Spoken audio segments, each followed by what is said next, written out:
How are you feeling today?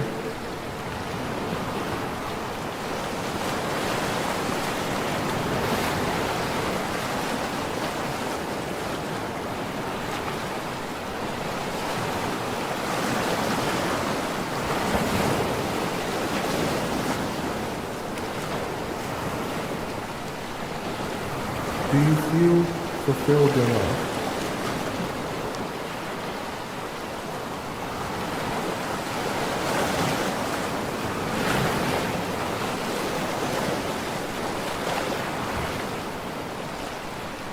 The show will begin in 4 minutes.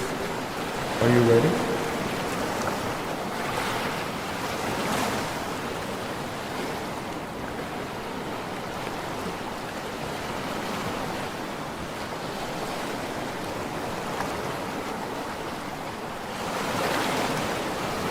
When was the last time you felt betrayed?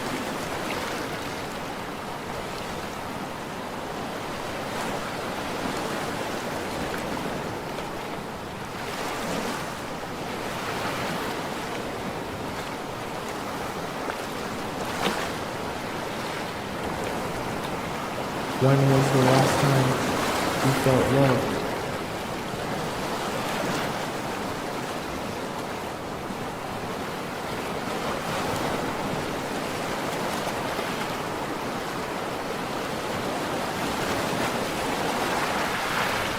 The show will begin in 3 minutes. Are you ready?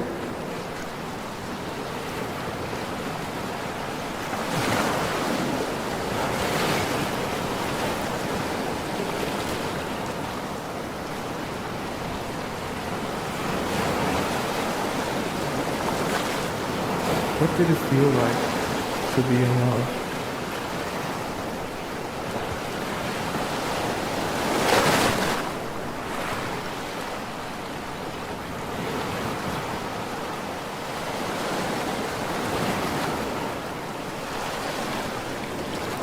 What is the most painful part of being in love?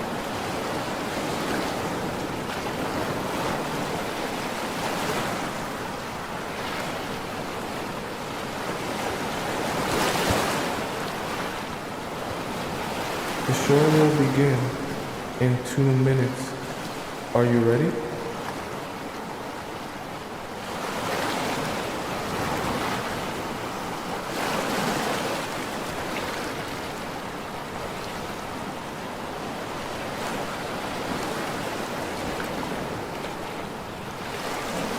Are you ready to be transformed?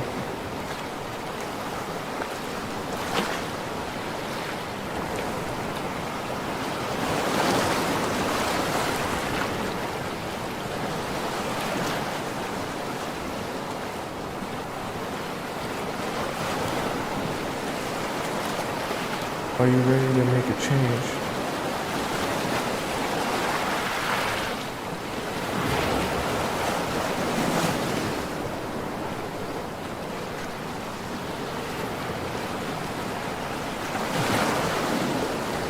The show will begin in 1 minute. I hope you're ready.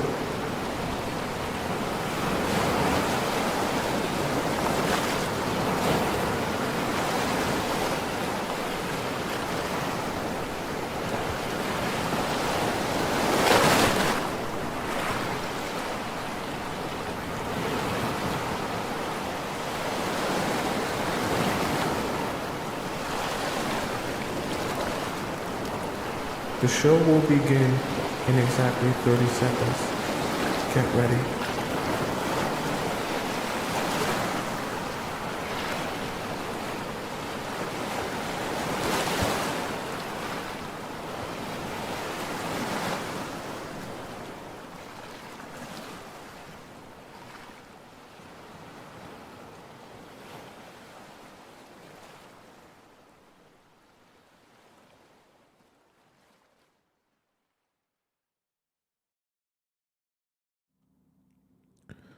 Do you constantly find yourself getting disrespected by men?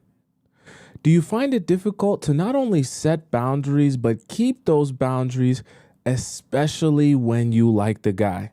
Well, today is the last day you ever make that mistake again, because on today's show, we're going to be discussing how to punish a man for disrespect.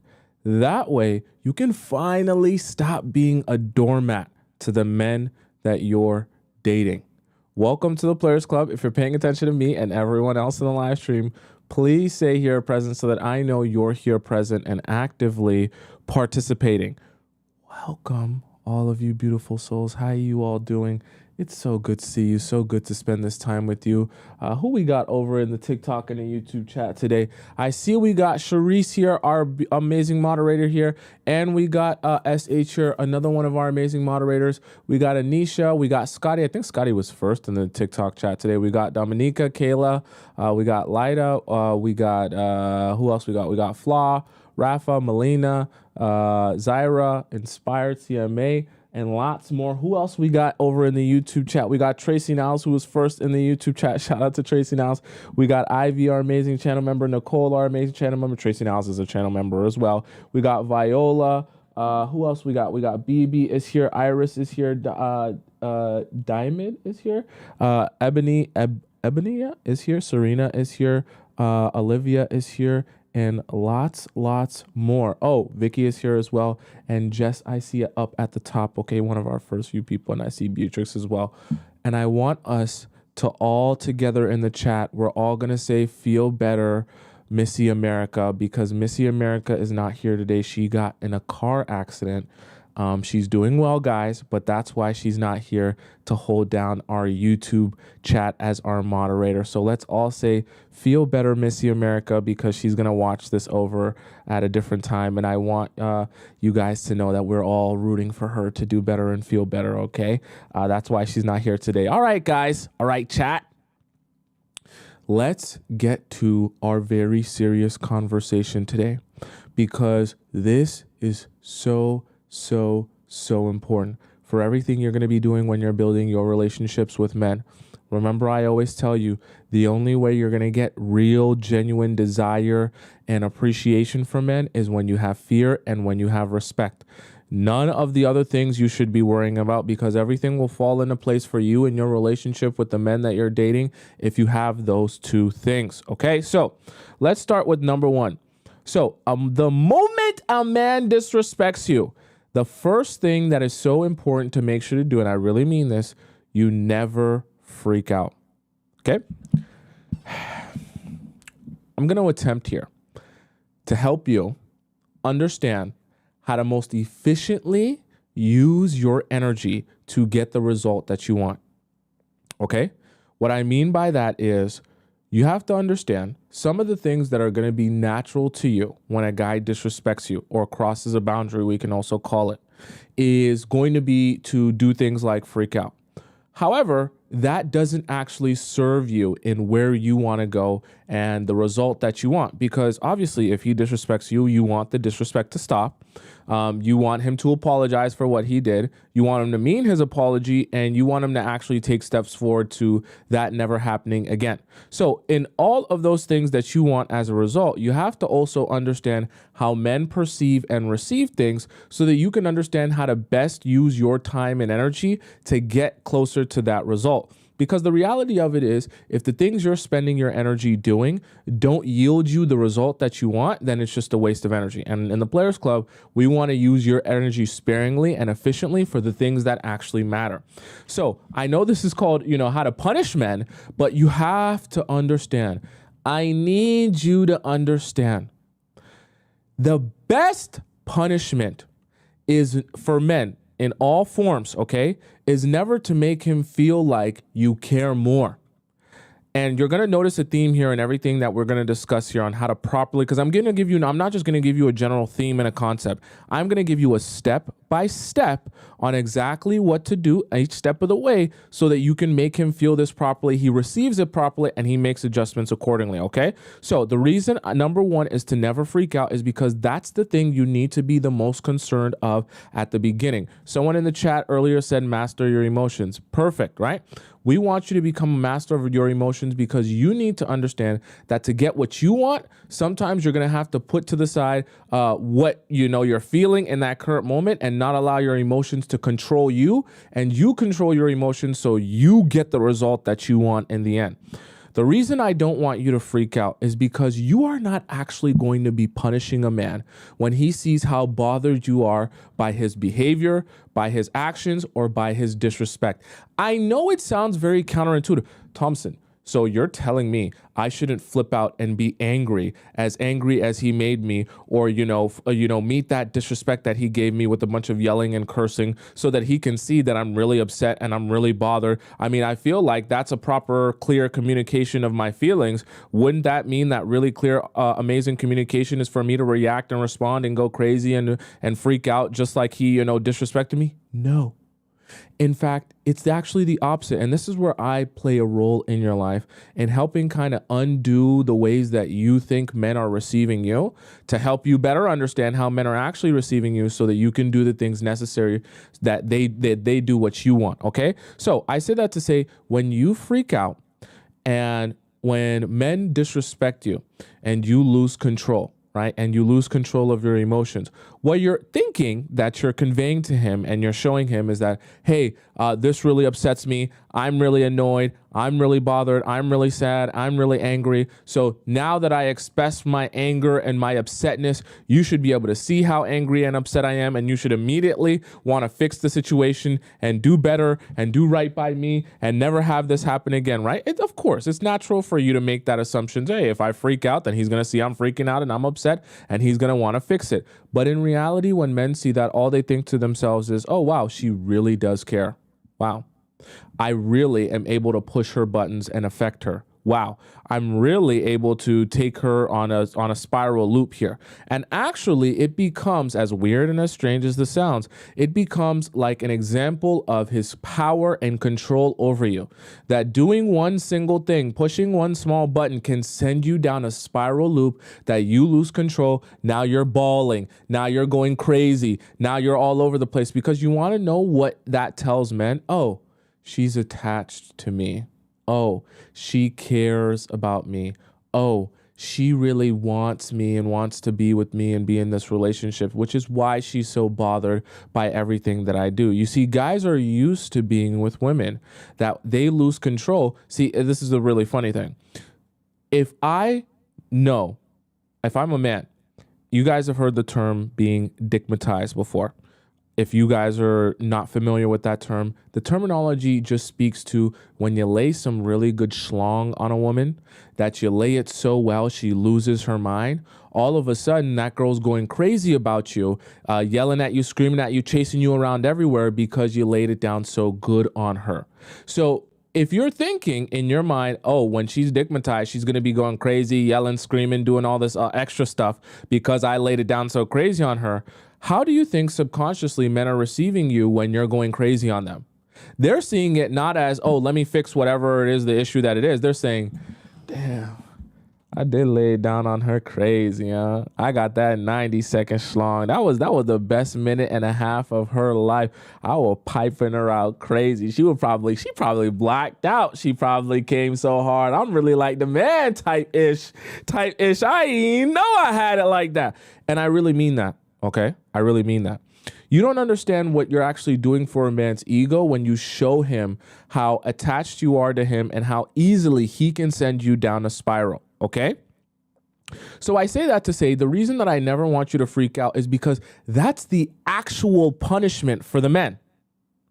Because they're anticipating that their long schlong has penetrated you so deeply, it's actually touched your soul, okay? It's went past your stomach, past your intestines, and actually started to touch your spirit and your soul. And they assume that that would be the appropriate response if they're laying it down on you that amazing. If they're that manly and amazing of a man, you'll be so attached to them by anytime they do something that gets you upset, you're going to be thrown for a loop. So if that's the case, then the actual punishment to them that they receive from you is for you to not freak out. Because when they disrespect you, they're not idiots, okay? They might be a little bit emotionally stunted, but they're not idiots. So when they disrespect you and they know they've disrespected you, and then they see you give no response, and then they see you specifically not freak out, now they're starting to question, well, wait a second. Why are you detached from this situation? Why are you not freaking out on me? Why are you not going crazy? You see, one of the things that I want you to understand in the Players Club, and that will be so powerful, we can call it manipulation if we want. At the end of the day, you're going to get what you want. One of the things that I want you to understand is love and hate actually feel quite the same. Even though we think that they're opposite emotions, they're not, okay? They're actually made of the same emotion because you give attention to love and hate the same way. And so a lot of times it ends up feeling the same. What you need to understand is the actual opposite of love, like Fu said, right, in the chat, the actual opposite of love is indifference. Because when I'm indifferent to you and I just essentially don't care about anything you do, say, how you act, whatever it is, I just don't care. You don't matter to me. That's actually the opposite of love. Because in love and in hate, you need to give attention to those things to love it or to hate it. But when you're indifferent to it, you don't give it any attention. You don't pay it any mind. It just doesn't matter to you or exist in your vicinity. It doesn't affect you. And that is the scariest, most painful thing for men to experience is indifference from you. Not that you hate them, not that you're so angry with them or upset with them. It's that you genuinely don't care. You just don't care. It doesn't matter to you what he's doing. It doesn't matter to you what he's saying. It doesn't matter to you how he's acting. Because men then say to themselves, oh, damn, I must have really messed up. Okay? And when they say to themselves, I must have really messed up, they start saying, maybe I have some things to fix here. Maybe I have some things to adjust here. Maybe I should, take a chill pill or figure out why it is that this girl doesn't seem to care that much about me. Have I done something wrong? Did I offend her? And you see, it's funny. You can send men down a spiral themselves when you start showing them indifference. So the first thing you need to be doing is to be, hold on, let me, since Missy America's not here, let me just quickly, let's see here. Right. So very important for you guys to understand that you guys don't make the mistake of freaking out on men so that they now realize how much power they have over you. Okay. Henya says, wow, I'm so angry right now. This is a breakthrough. It's good. Part of joining the Players Club is realizing, sometimes the ways that you are going about things or your relationships is leading to why you are seeing particular results. Okay. Right. And so we don't want you freaking out on guys. That's only going to give him what he wants. You're going to punish him actually when you don't freak out. Okay. So obviously, that's easier said than done. I'm a human being. I'm not an AI. So when I give you advice, I'm not just going to give you advice and tell you, hey, take this advice and just do it. It's simple. It's easy. Anyone can do it. It's like, it's literally like drawing in between the lines. It's not that hard. Okay. I understand you're a human being with emotions, and in theory, it sounds easy to just say never freak out. It's a lot harder to really understand, okay, how am I actually going to implement things that will make it easier for me to not freak out, okay? So one of the things that I'm going to mention, all right?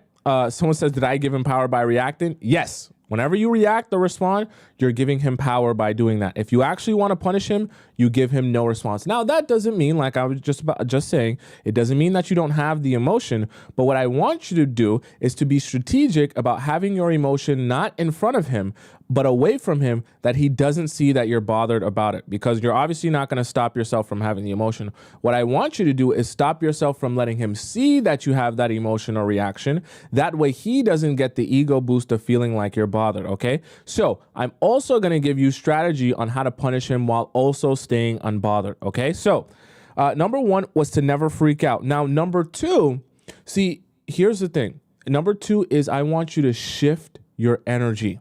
Okay. In the Players Club, we talk a lot about energy and spirituality and emotions. The reality of it is you're never going to be able to not feel things. That's just an unrealistic thing for me to say to you and tell you to do. Hey, just stop feeling things. Yeah, you're a woman, but I just, if you want to be evolved then and have great relationships, just stop feeling emotions. That's ridiculous, okay? So what I actually want from you is to take the energy and the emotion that you're going to feel towards him when he disrespects you or crosses a boundary of yours. And I want you to shift that energy into a different place in your life, okay? I know this kind of sounds strange, but what I want to do is I want to give you a strategy that not only allows you to punish him, but actually makes it possible for you to punish him because you're not losing your marbles, okay? So the reason that I want you to shift your energy here is because I want you to stay in control. Stay in control of you, stay in control of your emotions. And I don't want you to feel like if you can't express how you feel to him, that you're like bubbling to the surface and you're about to blow up, right? So what needs to happen is you need to find something, some sort of outlet for you that anytime you need it, anytime you want it, it is always available for you to turn to and use as an outlet to get rid of emotion. Now, this is where you're going to have to start identifying what's the best version of this for you, because for everyone, it's going to be slightly different. For some people, you might be a workout warrior. So for you, it might be the gym. Maybe when you go to the gym and do a crazy heavy set, that pain that you feel, the lactic acid in your thighs, you're like, I hate that guy. I'm going to kill this set, okay? And that might be what works for you. For some people who are maybe a little bit more artsy, they might make music. So you might go straight to the studio, or if you have a home studio, you might start writing a song, or if you have a guitar, you might start making a song on your guitar, a love song just to get out, and you use your lyrics to get out all of the emotion and all of the feeling. For some of you who might be creative, maybe you write. I seen someone say yoga, right? Whatever it is, singing, like I mentioned, journaling for some of you, right? Maybe playing basketball. Maybe you like to play basketball. Whatever it is for you, this is where you have to start looking inward and exploring yourself and what your interests are so that you can find what your outlet is, okay? And that outlet should be available to you anytime that you need it, okay? Someone said, what about tarot? Well, that's not real. Like, how is that an outlet, right? The cards, I guess you're just interacting with them. But if it helps you feel better, sure. The thing is, I just want you to find an outlet, something that you can shift your energy and focus on that actually requires energy and focus for you to do it. Okay. That's the most important thing. I don't want your outlet to be, hey, when I'm sad, I just watch sad movies. Okay. That's not a real outlet, because when you're watching the sad movies, half your mind can be on the guy. You understand what I'm saying? I don't want your outlet to be, hey, when I'm sad, I scroll through TikTok, because that's not really a proper outlet. Half your mind can be on something else. We want your outlets to be something that requires focus and attention. We don't want your outlets to be something that can, like Vicky just said, we don't want outlets to be something that can feed delusion.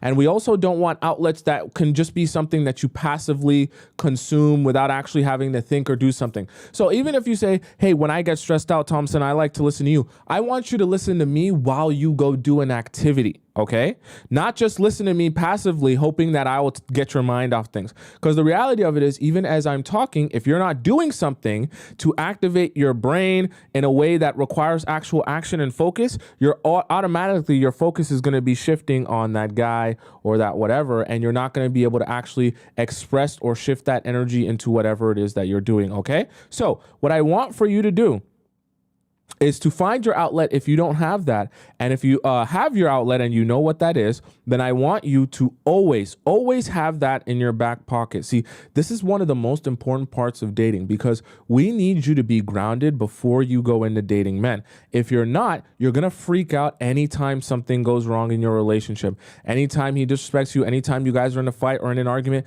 you're not going to have anything to fall back on that reminds you that you're here, you're present, and you're just on a floating rock in space, okay? okay?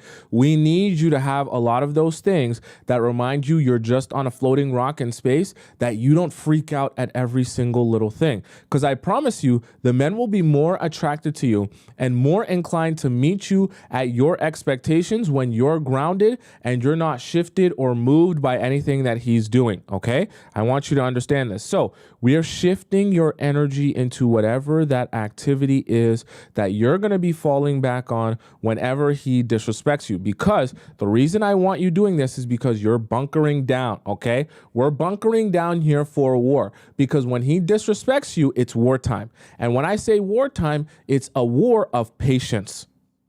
Remember, you don't want to freak out. And you don't want to show him that, you know, you care so much that, oh my God, this requires all my attention and focus, and I'm going to be super upset and you push my buttons and I'm going to go crazy. No.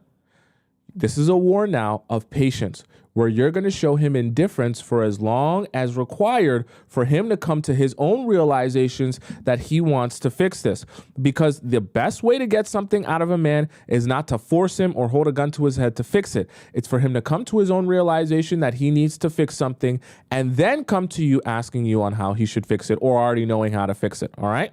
So this is so important, okay, right? For you to do. So you're never going to freak out, number one. Number two, you're going to shift your energy into whatever area in your life that requires your focus, that can be an outlet of emotion to you. So anything that you do that requires focus and energy, that after you do it, you say to yourself, damn, okay, I feel better.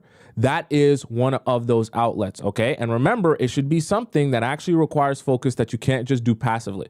Watching Netflix is not it. Listening to music is not it, okay? Sitting back and just, watching a random show, that's not it, okay? It has to require actual focus and energy to do. It can't just be something you can do passively. Does that make sense so far? Okay? Thank you so much to Miss Amy, who donates $10 in our YouTube chat. She says, need to learn this. It's okay. We're all learning. And this is part of why I exist in your life. Okay. So, right. You want to be shifting your energy. Okay. You need to be grounded, because the reality of it is, no matter what you guys are going to disagree at some point. And sometimes he might cross small or big boundaries of yours. So you need to have a plan in place that's going to keep you grounded and keep you in the right space, so that the guys can be coming to you when they're ready to apologize and fix things, not you begging for them to fix things or do things for you. Okay, we don't want that. All right. Rogue said some of us eat till our backs get big. No. We also don't want that. We want something that both can benefit you, right? Keep you grounded, but not put you in a darker place, okay? So if you find yourself stress eating whenever a guy, disrespects you, or you guys are in an argument, please, we're not doing that, okay? That's not what I'm talking about. It needs to be something that also, if you do it a lot, you'll get positive things from it, okay? So if you go to the gym a lot because you're stressed out by a guy, you're going to be in great shape, all right? It shouldn't be something where if you do it a lot every time you're stressed out, your life's going to be worse because of it, all right? So we don't want that for you.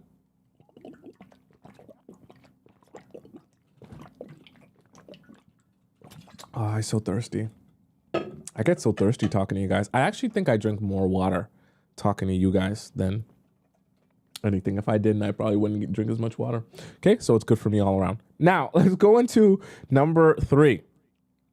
So number 1 was to never freak out. Number 2, shift your energy. Now, remember, like I said, this is a war of patience, because you need to be patient and indifferent so that the men can come to their own realization and they can approach you when they're ready, if they ever get ready, because that's where you're going to see the best results. So number 3 is for you to wait it out. This is very painful. And I know it's very painful, which is why I told you to shift your energy. Because I know waiting it out sounds easy in theory, but if I tell you to wait it out and I don't give you a strategy on how to do that efficiently and properly without going crazy, then I'm not really helping you. So what you need to do is you need to wait it out with an understanding of what's to come and what you're trying to accomplish here, okay? So when you're waiting it out, you need to know why you're even here waiting it out. When a guy disrespects you, and I really want you paying attention here, this is what we're going to call stop pooping time. If you're on the toilet pooping, you snip off that last piece of poop.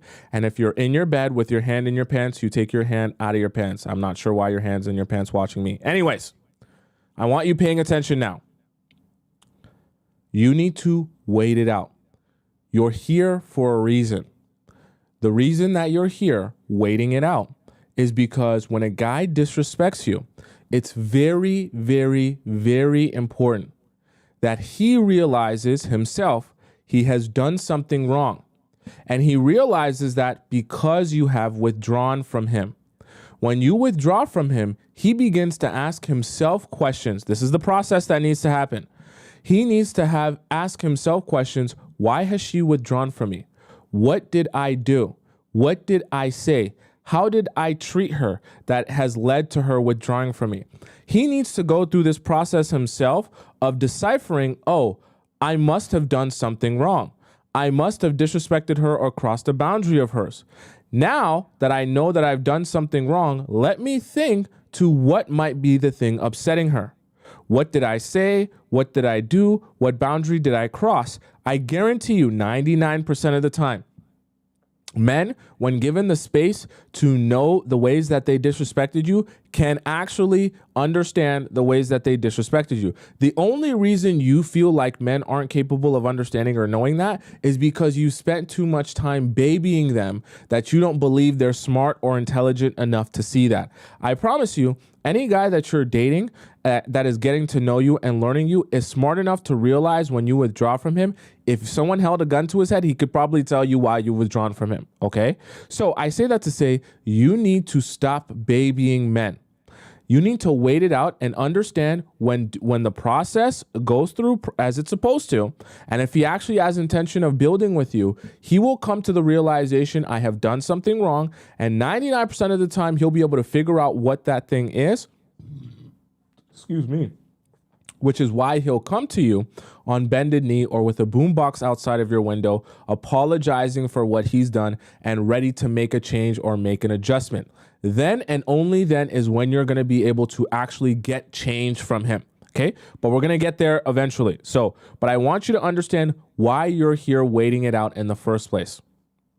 Okay. We don't want you sitting here saying, I'm here, Tomisin, and I'm waiting it out and I'm being patient. But what am I really being patient for? You're being patient for the process for him to go through, that he comes to his own realization, that he will eventually come to you ready to apologize and make adjustments for you. Because the reality of it is, remember where I talked about how men receive things? They're never going to properly receive the necessity of change if you don't show him, if he doesn't see within himself and his relationship that change is necessary. Because remember, guys are perceiving from you love and hate the same way because it's both attention. Okay? So when you're super upset and you're super angry and you're bawling your eyes out and you're going crazy on him, yelling at him, cussing at him, he takes that the same way as when you're telling him how much you love him, appreciate him, and showing him affection, because it's the same attention. Now, like I said before, the opposite of love is actually indifference. So when you're indifferent to him, when you withdraw from him, then he actually has space to say, what have I done wrong? What did I say? What did I do? How did I act? What mistake did I make? And you want him to be in that state where his wheels are turning, thinking of, oh, I think I need to make an adjustment here. Remember in yesterday's show, if you guys didn't watch yesterday's show, you should, because it's a great show. In yesterday's show, I talked to you guys about dog treats. Not that dogs are men, depending on which guy you're with.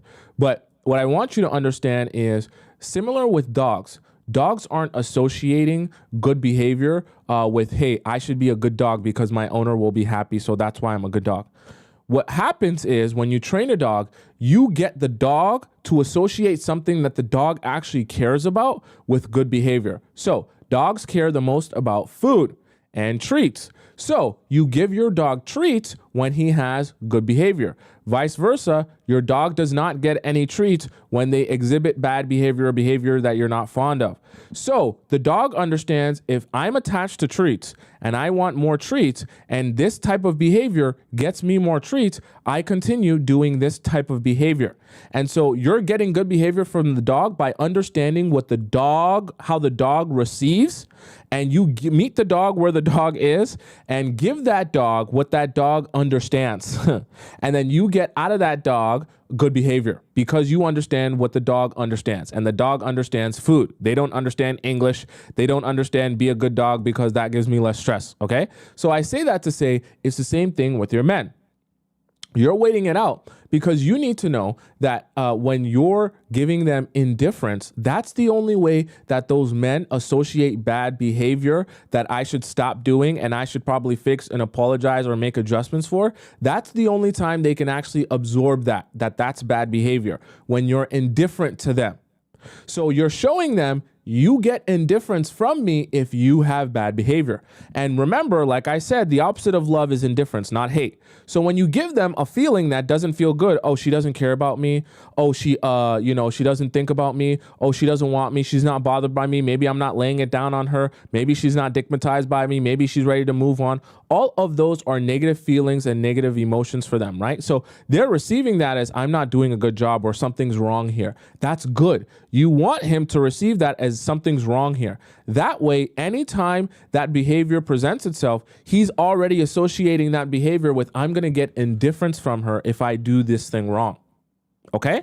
And you want your man associating good behavior with appreciation and a dog treat, and you want him associating bad behavior with indifference and withdrawal from you. Okay? So this is why you're waiting this whole situation out. You are trying to build within him this understanding that you're not going to be present in his life in the capacity that he enjoys, and he's not going to get attention from you like a dog loves attention, a guy loves attention too. He's not going to get attention from you, whether it's hate or love, if he's not going to show up for you like he should be. Okay? Because that is what bothers men the most, more than anything you can imagine. I know, and this is why I say this is probably undoing a lot of the stuff that you thought, because you were probably thinking, hey, if I show him how much I hate him and how much I dislike him, then that's going to really show him how angry I am. No, when you show him how little you care about him, that's what's actually going to show him that you're disinterested in him, okay? Right? Does that make sense? I've seen some people asking, well, Thompson, should I unfollow him or should I block him or should I whatever to him? What I want you to do is I just want you to show him that you don't care. See, blocking is for when you're actually done with the person. And even unfollowing is meant to say, yeah, I'm actually moving on from you.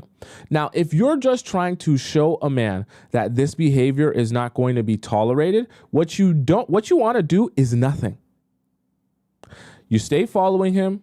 You can mute him if you don't want to see his stories. You stay following him. You don't even have to, just don't speak to him. You just act like you stopped realizing of his existence and you do nothing. And I promise you, if that guy, obviously this is happening for a period of time, right? And you'll notice if this guy is invested in you, he'll take that as, hey, what's wrong? What's changed? What's bothering you? Because they're confused, right? See, blocking and unblocking can get a little bit immature, which is why I want you to block someone when you're actually finished with them. I don't just want you blocking and unfollowing whenever you get angry or upset, okay? Because that kind of shows the opposite thing, like you're pressed. We want you when you're trying to show indifference and that you're unbothered and you just want to punish him for that bad behavior so that he understands this is bad behavior. You don't unfollow him, block him, nothing. You just mute him if you don't want to see his stuff and watch his stuff, and you give him no attention. Okay? You give him no attention. That way he can see when I don't do the right thing, I just get nothing from her. She's not bothered by me. She doesn't watch my stuff, my stories. She doesn't lurk my profile, nothing. She doesn't even care. It's like I stopped existing to her. Okay.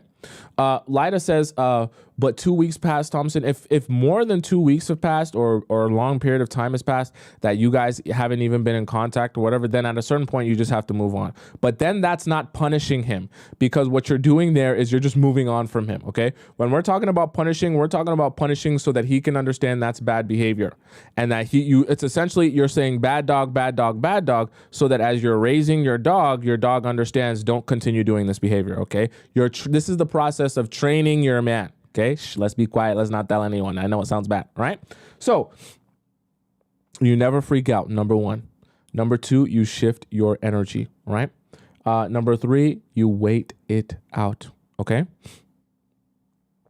Vicky also said, why would they be confused if they know what they're doing? Precisely, which is precisely why I said don't baby them, okay?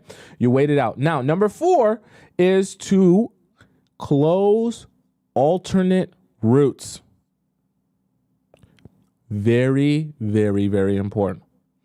What guys are going to do when they're smart, when you try to withdraw from them and they're sensing, no, you're trying something.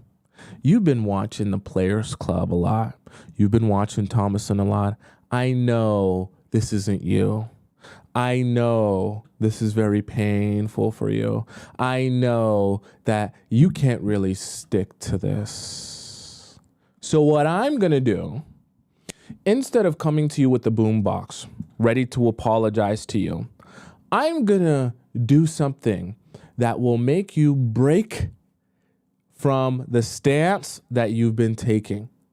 Guys are very smart. They're not dumb. They're not dumb. When you attempt to punish them, they will become strategic about trying to get you to break from this punishment. There's a couple of things that they do. One of the hardest things that you're going to face when you try to punish a man, he's going to do this. He's going to present to you, while you're punishing him, some sort of emergency that needs to be attended to right now and here, where he needs your response and your immediate attention at that very moment. And in fact, the way he'll present the situation, he will try to make you feel guilty or like a bad person if you don't show him the appropriate amount of attention right there in that second. It's a trap. I need you to understand, anytime you're punishing a man and he has an emergency situation in the midst of you punishing him, it's a trap. What he's trying to do is he's trying to get you to back off your punishment, because he's estimating if he can make this situation seem urgent enough that it needs your attention right away, you will forget everything you were trying to do and prove a point with by punishing him for this action. And in the process of showing him attention for his emergency, he'll just weasel his way right back into talking to you and getting back in your life the same way he was in before. So let me give you an example of an emergency that guys will, bring up. Okay, right? So let's just say, for the sake of example, you and a guy aren't talking right now because, he disrespected you and crossed a boundary of yours. And now you're punishing him because you've been listening to me, and you're punishing him correctly. You shifted your energy and you're actually doing really well and waiting it out. And now let's say in the process of that, let's say like a week and a half goes by, or, a couple of days goes by, and he sends you a message. I'm having an emotional breakdown right now. I just really need someone to talk to. Can you come and talk to me? I just really want to speak to you. Can I come over to your place? I'm literally just driving around right now and I need to see you right now. And you're going to think to yourself, oh man, he seems like he's really going through it. Oh man, this seems like a really emotional, tough time for him. I feel really bad now if I'm not there for you. And he's gonna lay it on thick. Oh my God, you won't believe it. At work, I think I'm gonna get fired. And wouldn't you believe it, my friends, they're not really my friends. I found out they're all actors. And wouldn't you believe it, my family has abandoned me and disowned me. My father wrote me out of his will. He'll just it's like every situation that could ever possibly happen will have happened in the past 24 hours, and he'll just dump them all on you as if these are now your responsibility to solve and resolve for him right now. Okay. And Sweet said, that's tough, Brody. And I see, this is the thing. And I want to make this very clear to you, because you have to stay strong during this time. You have to. And I know that it's going to make you feel like a bad person, and it's going to make you feel so guilty as a person. But the reality of it is, if you're going to punish them, see, men are so slick. They're so slick. They're not dumb idiots. They're so slick. So they know if they can do this properly, it's a real good way to get you to feel like you have no choice but to talk to him again. No choice but to be there for him again. And once you've re-entertained being there for him again, obviously it's going to make it that much easier to just continue on, talking to him and being around him the same way you were before. So guys attempt to do that. Now, the second way guys attempt to take an alternate route is by saying, oh, rather than apologizing to you, I'm just going to confront you in a way that forces you to acknowledge me without me having to apologize to you. So an example of that would be a guy who, let's say he's disrespected you or crossed a boundary of yours, and later on that week, you guys are both supposed to attend a party or an event because your friends are going to be there and his friends are going to be there. He knows he's going to see you at that party or event. He pulls up to that party or event having not spoke to you that entire time, and rather than apologizing to you or having a discussion with you about that, he just comes up to you and says, so you're not going to talk to me anymore? So you're too cool for me now, right? And he essentially confronts you at that party or event, knowing it's going to put you on the hot seat, where if you're actually going to stand on business, not only do you have to ignore him over text and over a phone call and over social media, but now that he's actually in front of you. See, guys, they're not dumb. They know that majority of you aren't actually bold enough to really ignore him when he's standing right in front of you. And they're essentially trying to call your bluff, saying, oh, you're trying to stand on business here. You're trying to punish me. Let's see how serious you actually are about that. Because they're thinking in their mind, if I come up to you and I start having a conversation with you, or I acknowledge you or give you a hug or whatever, you wouldn't dare. You don't have the audacity to ignore me when I'm actually in front of you. You just can't. You can't do it. You can't stomach it. You like me too much. My schlong is too good. I penetrated you too deeply.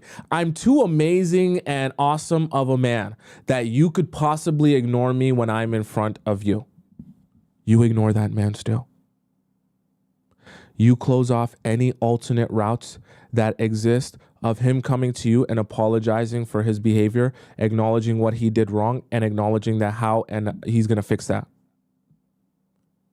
You close off all those alternate routes. So you either don't go to that party knowing that he's going to be there, or if that's something that you have to go to and show face at, you already go to that party knowing he's going to try and come up to you.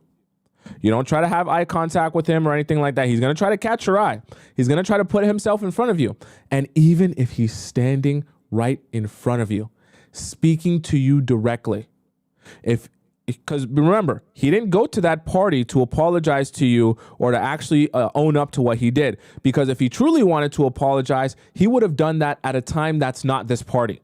So you don't allow him to use the time he's going to see you at a party or event to use that time you're supposed to be having fun with your friends to then apologize to you. No, if you are serious about that, you take that seriously and have that conversation with me outside of us being at this party or event. Because what guys will do also is they'll use that party or event to say, well, I'm talking to you about it now because now I want to apologize. No. Now you want to go home with me. Now you want to sleep with me. Now it's really convenient because you're seeing me right now. And if we're on good terms right now, maybe you could get some benefit out of it. Quite convenient that now you want to apologize to me that you're seeing me here in person at this party. If he was really serious about doing that, he would have taken time out of his day or week to do that with you, or call you up and do that, or send you a text that, hey, I want us to have a conversation so I can apply. One of those things. He would have taken time out of his day or out of his week and actually gone to see you to address that specifically, not addressing that at the party or event that he sees you at. Okay? So don't make the mistake of accepting the apology at the party or event as, oh, that's a genuine apology. Because if it was really genuine, he would have apologized to you much before that party. Okay? So I say that to say you close off alternate routes. Don't allow men to weasel their way back into your life by doing anything except apologizing for the way that they disrespected you or the boundary that they crossed and how they're going to, what their plan or course of action is to fix that, adjust that, and to make sure that it doesn't happen again.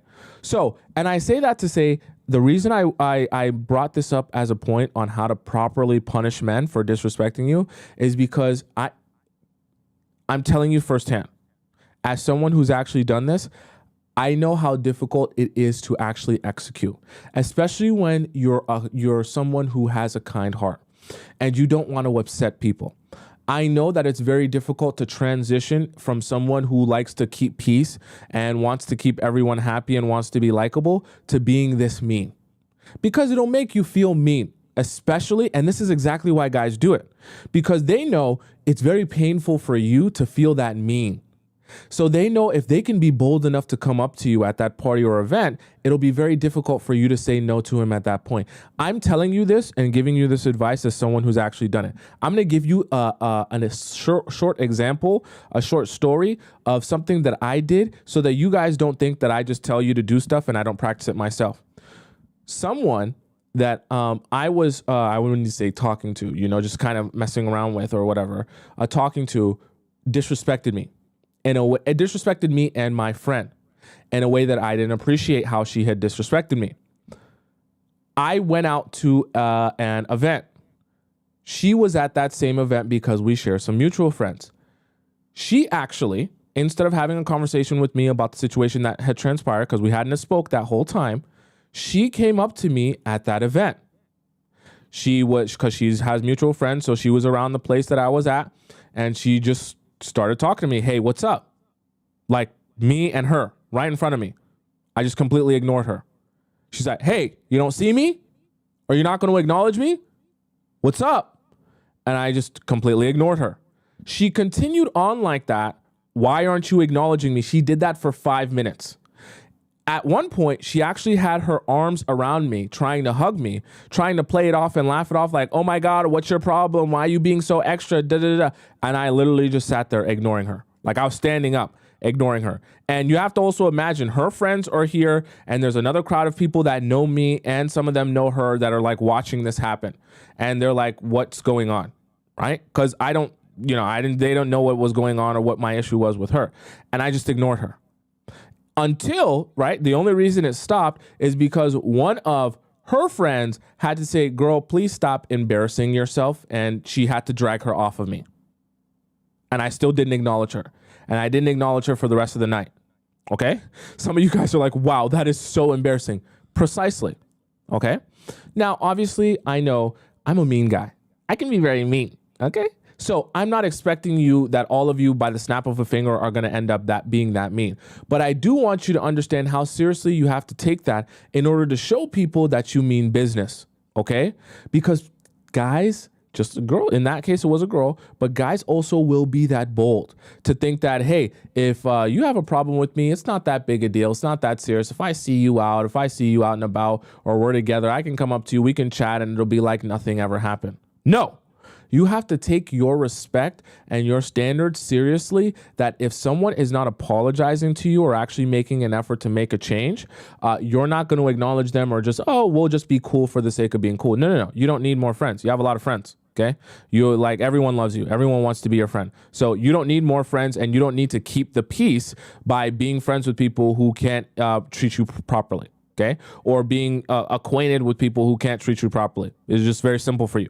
Right? And you have to be that cutthroat with the way that you approach things, especially the way that you approach guys, and allow guys to approach you, right? It's either they respect you or they're not in your life. Because remember, the only two things you're seeking out from guys, you want them to respect you and fear you. And when I say fear you, I just mean fear that if they don't treat you the right way, that you will gladly walk away from this relationship. That's how you set men straight, and that's how you get them to give you princess treatment, okay? It's not by, begging for it, and it's not by being needy for it. It's by having them respect you and fear that if they don't respect you and treat you the right way, that you will walk away. Okay, that's the only time guys actually end up treating you like you have some value. Okay, let me go into some other donations here in our YouTube chat. Okay, Nina, who became a pro player. Thank you, Nina, as becoming one of our channel members. Joanna, I think it's, Joanna donates $20 in our YouTube chat. She says, what if he's an expert at abstaining and ignoring others, but I want to be with him? Here's the thing.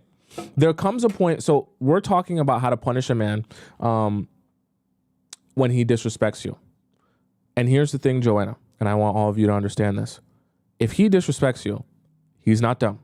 So he knows that he's disrespected you. So if he's an expert at ignoring others and he doesn't want to speak to you when he knows he's disrespected you, that is just a stance of defiance. And you can't be in a relationship with a man who is that defiant.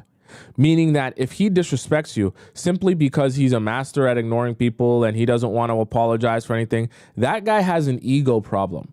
Meaning that even when he wrongs people, he just can't be bothered to apologize for the ways that he's wronged people. You can't do anything with those type of guys, because how are you ever supposed to build a relationship where, you know, if he wrongs you, then he apologizes for it and you guys are able to move forward when he never is able to apologize for stuff. So also recognize that when you punish a guy, if his response to you when you punish him is, oh, well, I'm just never going to speak to you again, then you know that you weren't even building with a man that you could possibly build a long-term relationship with. Because if he wrongs you and he's not even willing to apologize to you when you wrong him, when he wrongs you, then what are you supposed to do? Every time he wrongs you, you apologize to him? Every time he wrongs you, you just say okay and take it? How is that at all sustainable? So recognize that this is meant to work in a particular way, because this is supposed to represent how a guy that you're going to be able to build a sustainable relationship with will respond to you. Now, the guys that don't respond to you in the way that I'm describing here are guys you wouldn't even be able to build a sustainable relationship with. Because if a guy wrongs you and he can't apologize for wronging you, that's not going to be a sustainable relationship anyways. So don't even bother yourself wasting your time with those guys in the first place. Does that make sense to you all, right? And Joanna as well. I hope it does, right?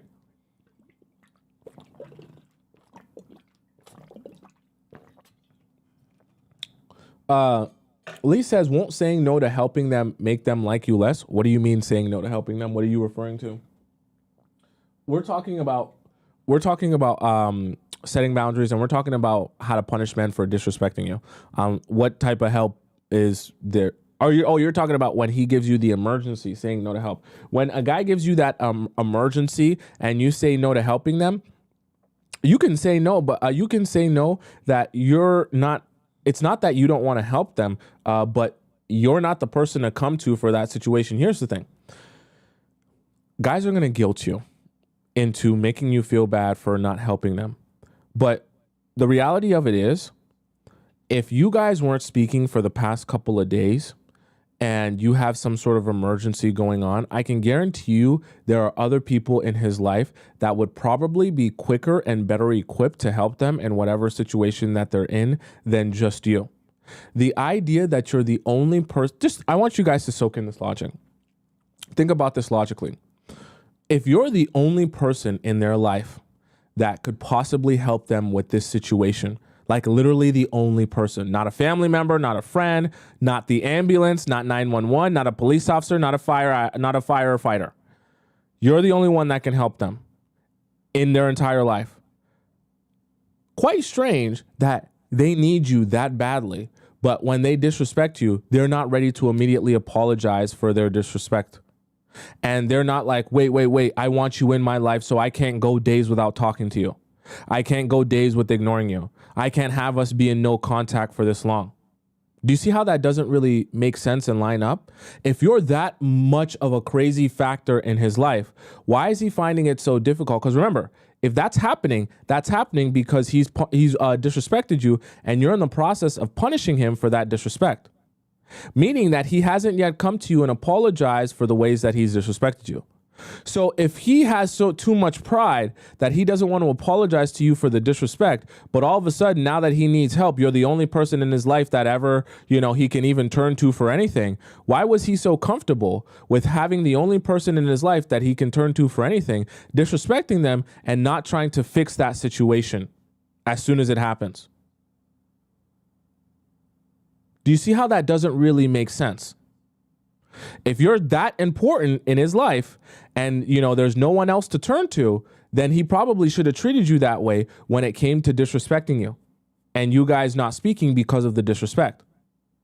Quite convenient that now that he needs you, you're the only person in his life that can tend to his needs and he has no one else to turn to. I can assure you, for majority of guys that present to you this emergency situation, I need someone to talk to. You can talk to your mom, talk to your best friend. What about all those guys? You go out and get drunk with your boys every weekend. They can't help you with nothing? They can't help you with money problems? You guys spend a hell of money on alcohol and bottles and booths. You guys, they can't help you to talk to you about anything. You guys sit around and talk about video games and sports all day. They can't help you with nothing. They can't take you nowhere. They can't give you advice on anything.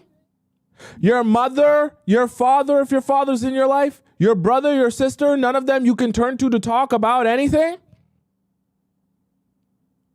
It's ridiculous. It's ridiculous. Don't fall for it. It's ridiculous, okay? Don't let people convince you that, oh my God, I have no one else to turn to. Great. If you had no one else to turn to, you wouldn't have spent 2 weeks not speaking to me. So what was happening in the 2 weeks you weren't speaking to me? You had someone to turn to then. When it's time to jackrabbit yourself inside of other girls, you have mad people to turn to. When it's time to go out to the club, you have hella people to turn to. When it's time to do nefarious stuff, they have hella people to turn to. When it's time to act like a horrible partner, you have hella people to turn to and blame stuff on. Now you don't have no one to, you see, it's ridiculous. Don't accept the malarkey, okay? This is why you need to be grounded, and this is why I said you have to have things that you can shift your energy to, because all of this stuff, see, they're trying to shake you. They're trying to shake you off of your stance here so that they can get you to, they're trying to implant in you, make this urgent, feel guilty, feel bad, be here with me, ignore the fact that I disrespected you. You're not going to punish men properly when you let them take you off of your stance there. Okay, you have to stay strong. You have to. You really have to. Okay. So you never freak out. Number 1, shift your energy. Number 2, wait it out. Number 3, you close the alternate routes. Number 4, and number 5, you want to give him a choice. So now let's assume that this whole thing has went on, right? The process has went on. You didn't freak out. You showed him some indifference. You were able to shift your energy into something else, like going to the gym or whatever, so that you're not freaking out and you're not losing your mind while you're waiting it out, okay? You've closed off the alternate routes. He's not going to have any access to you unless he actually is serious about apologizing to you and making this better. Now you give him a choice when he comes to you to actually fix his behavior or not. See, when he finally comes to you and he apologizes for what he has done, there needs to be some sort of course of action on how we are going to move forward here so that this doesn't happen again. However, you're not going to be the one to tell him how he needs to move forward. You need to give him a choice on whether or not he actually wants to fix this or if he just wants to keep going through the same cycle over and over again. The reason I say you give him a choice is because you're not babying him here. And you also want to be analyzing if you actually mean what you say you mean in this apology. This apology should not just come with words and not just come with, hey, I'm sorry for treating you bad and disrespecting you, but, it's so sad that we shouldn't do that. It should also come with, sorry, I'm laughing at one of the comments. It should also come with a course of action on how I'm going to avoid doing this same thing over again. Because the reality of it is, if we're here to build a relationship, the relationship can't be built off of us making the same mistakes over and over and over and over again. Because eventually we'll just get to a point where after a while, the relationship becomes unsustainable, because how can we keep re-explaining ourselves and having the same fights about the same issues over and over again? That's called going in a hamster wheel. Okay, you're not moving forward when you're having the same fights about the same things over and over again. You're moving in a circle. We don't want that for you. So when guys come back into your life and they apologize to you and all that stuff, you need to give them a choice on if they're even ready to build a course of action or a plan forward to actually not have that continuously happen over and over and over again. Okay? And the reason I say give them a choice is because sometimes you're going to make the mistake that when you're punishing a guy, you think, okay, now that you finally come back, let me tell you that you need to do this and you need to do that and you need to do this and you need to do that and that and that and that. No. Once again, you're babying him. Okay.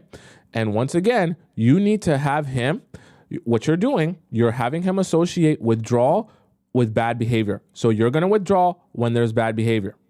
You also want to make sure that when he comes back to you after you withdrawn from him and he's ready to fix the situation and apologize for what he's done, he also begins to develop the skill to be able to say, I have done something bad.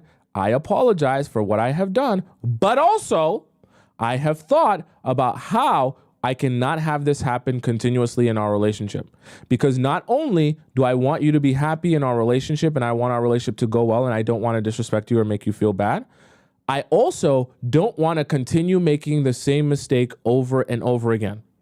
So that should be met with at least a course of action, a plan, a strategy, or a path forward for him where he says, okay, I want to make sure that this works for you. So I want to try and come up with the strategy on make sure that you are okay with this strategy and course of action for the future so that this doesn't have to happen again. Okay. He's going to want to have a discussion with you so he can understand if this course of action or strategy for the future works for you.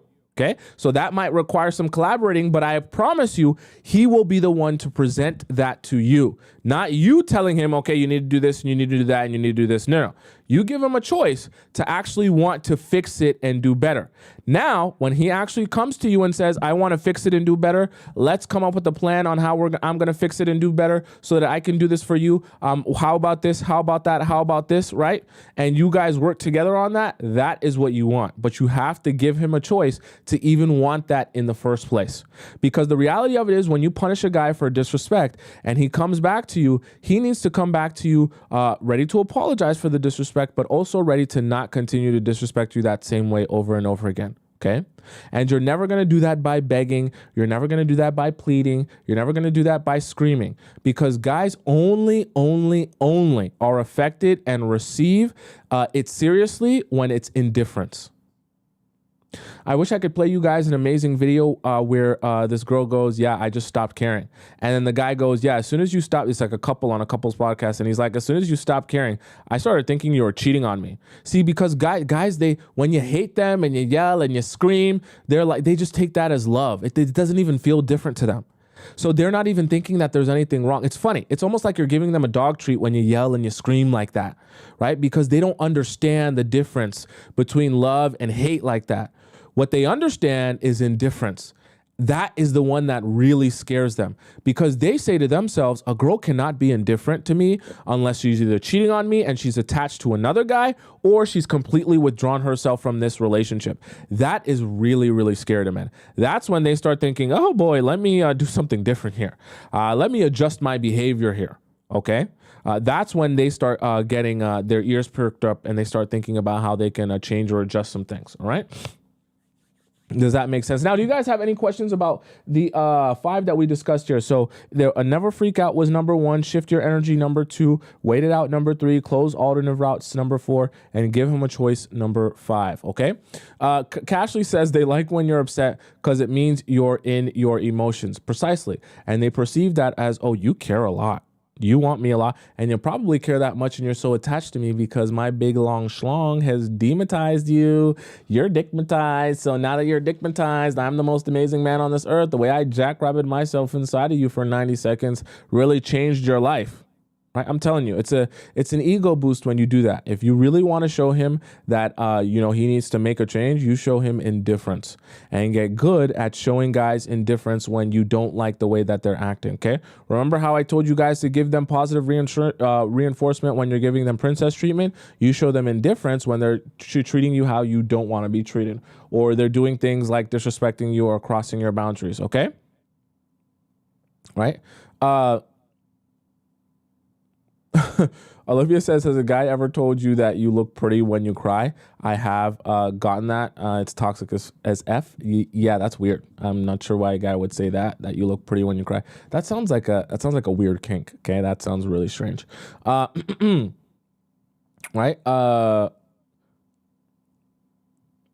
Lida says, I'm afraid of unfollowing him because, let me see. I'm afraid of unfollowing him because this would mean to move fully on, but he disappeared for 2 weeks. Let me let you in on a secret, Lida, and anyone else. If a guy has not spoken to you in 2 weeks' time, not sent you a message, not called you, not interacted with you in any capacity, that ship has sailed. Okay. Like don't be holding out hope for guys who aren't even messaging you in 2 weeks' time. That's like ridiculous. Now you're just holding out hope for nothing. Okay. At a certain point, you have to move on at a certain point, because you can't just be in limbo forever. So I usually like to give you guys the 2-week mark. If there's 2 weeks of no contact with a guy that you're talking to, that you went on dates with, that you met on Hinge, whatever it is, move on. Like, there's just nothing there. And when I say move on, I don't mean move on and then if he messages you again, then re-entertain it. I mean, like, move on where you say to yourself, even if he messages me or talks to me after this, I'm just, moving forward. You can't be in a place where someone doesn't speak to you for 2 weeks and you're still feeling like some sort of loyalty or attachment to that person because you're wondering if things are going to still happen. Move forward. Okay. Not that a guy has to talk to you every single day and things like that, but if 2 weeks goes by and he doesn't say a single word to you and you guys don't interact with each other at all, like, come on, let's be for real. All right. Someone says, what about 4 months? I think you know my answer. Okay. The reason I say that is because, you can't be wasting your time and you can't be going in circles. And that's part of the reason why I've talked to you guys about this before, but that's part of the reason why I always tell you guys, date one guy at a time, unless you're like a super skilled person and you're already evolved, that you know how to use discernment and cut guys off when they're not what you need. So a lot of times when you're dating multiple guys, you're just doing that because you like the ability to not have to worry about the fact that one guy might be wasting your time and another guy might be wasting your time. But because they're all kind of wasting your time at different times, you can kind of manage dating 3 or 4 men at the same time, knowing that none of them are really exactly what you're looking for. And you don't really actually think you can build a relationship off of any of them, but it's nice to spend some time with all of them at the same time. Okay. We don't want you wasting your time. See, the thing about it is you'll be more inclined to say, oh, I'll entertain a guy who hasn't messaged me in 2 weeks because I'm dating 3 other guys than you would be if you were only dating the one guy at a time. If you were dating one guy at a time and he doesn't message you in 2 weeks, you'd be like, this is literally so done. There's nothing here. But if you're dating multiple guys, now you'll say the guy that doesn't message me in 2 weeks, I'll still entertain him. So now you're going out on more dates with the guy who doesn't message you in 2 weeks. What are you doing now? What's the point? Because I guarantee you the guy who doesn't message you in 2 weeks doesn't really have real interest in you. Okay. Chai says, do not date one at a time, date at least 3 at a time. Well, that's I guess, good advice if you're so good at knowing how to cut people off. But if you're not very good at that, which I know that a lot of you aren't from your messages and the way that we interact here in the Players Club, that's probably not very smart for you, because all the things that we're learning here and all the information you have to soak in is very difficult to do on one person at a time, let alone trying to use that information on multiple people at a time. Very hard to do it when, some of you are struggling to just do the one thing at a time. Okay. Not all of you, maybe some of you are pro experts, but I know most of you are finding it difficult to just absorb one topic at a time. Okay. Which is fine. We all learn at a different pace, right? So with that being said, let's hop into our next segment here. We got a lot to discuss today. Let's hop into our next segment here, which is our reacts segment of the day. Everyone spam your headphone emojis. Headphone emojis in the chat. Camera emojis in the chat. No baby oil emojis in the chat. But yeah, we ain't doing no Diddy stuff around here. But headphone emojis and camera emojis in the chat. We're getting ready for our reacts segment here. Okay, let's go over to TikTok here, where we're gonna watch some videos. And I want to start off. Okay, I saw this video just a couple, like 30 minutes before I went live today. And I found it so powerful. I'm going to skip ahead to this video because I want to show you guys this video first of the day today, because I think this is such a powerful example of what it looks like and sounds like when a guy is love bombing you in a way that is inauthentic and just meant to manipulate you. Okay, so I'm going to break down the context of this video so that you guys are understanding what's going on here. This girl her name is Cambriella, and she is a golf cart girl. So she works at a golf course as a golf cart girl, where they deliver drinks and snacks and things like that. And this is her taking a video of an interaction she's having with one of the guys at the golf course. So I want you to listen to this and hear what it sounds like when a guy love bombs you, and what the way that he'll be talking and interacting with you.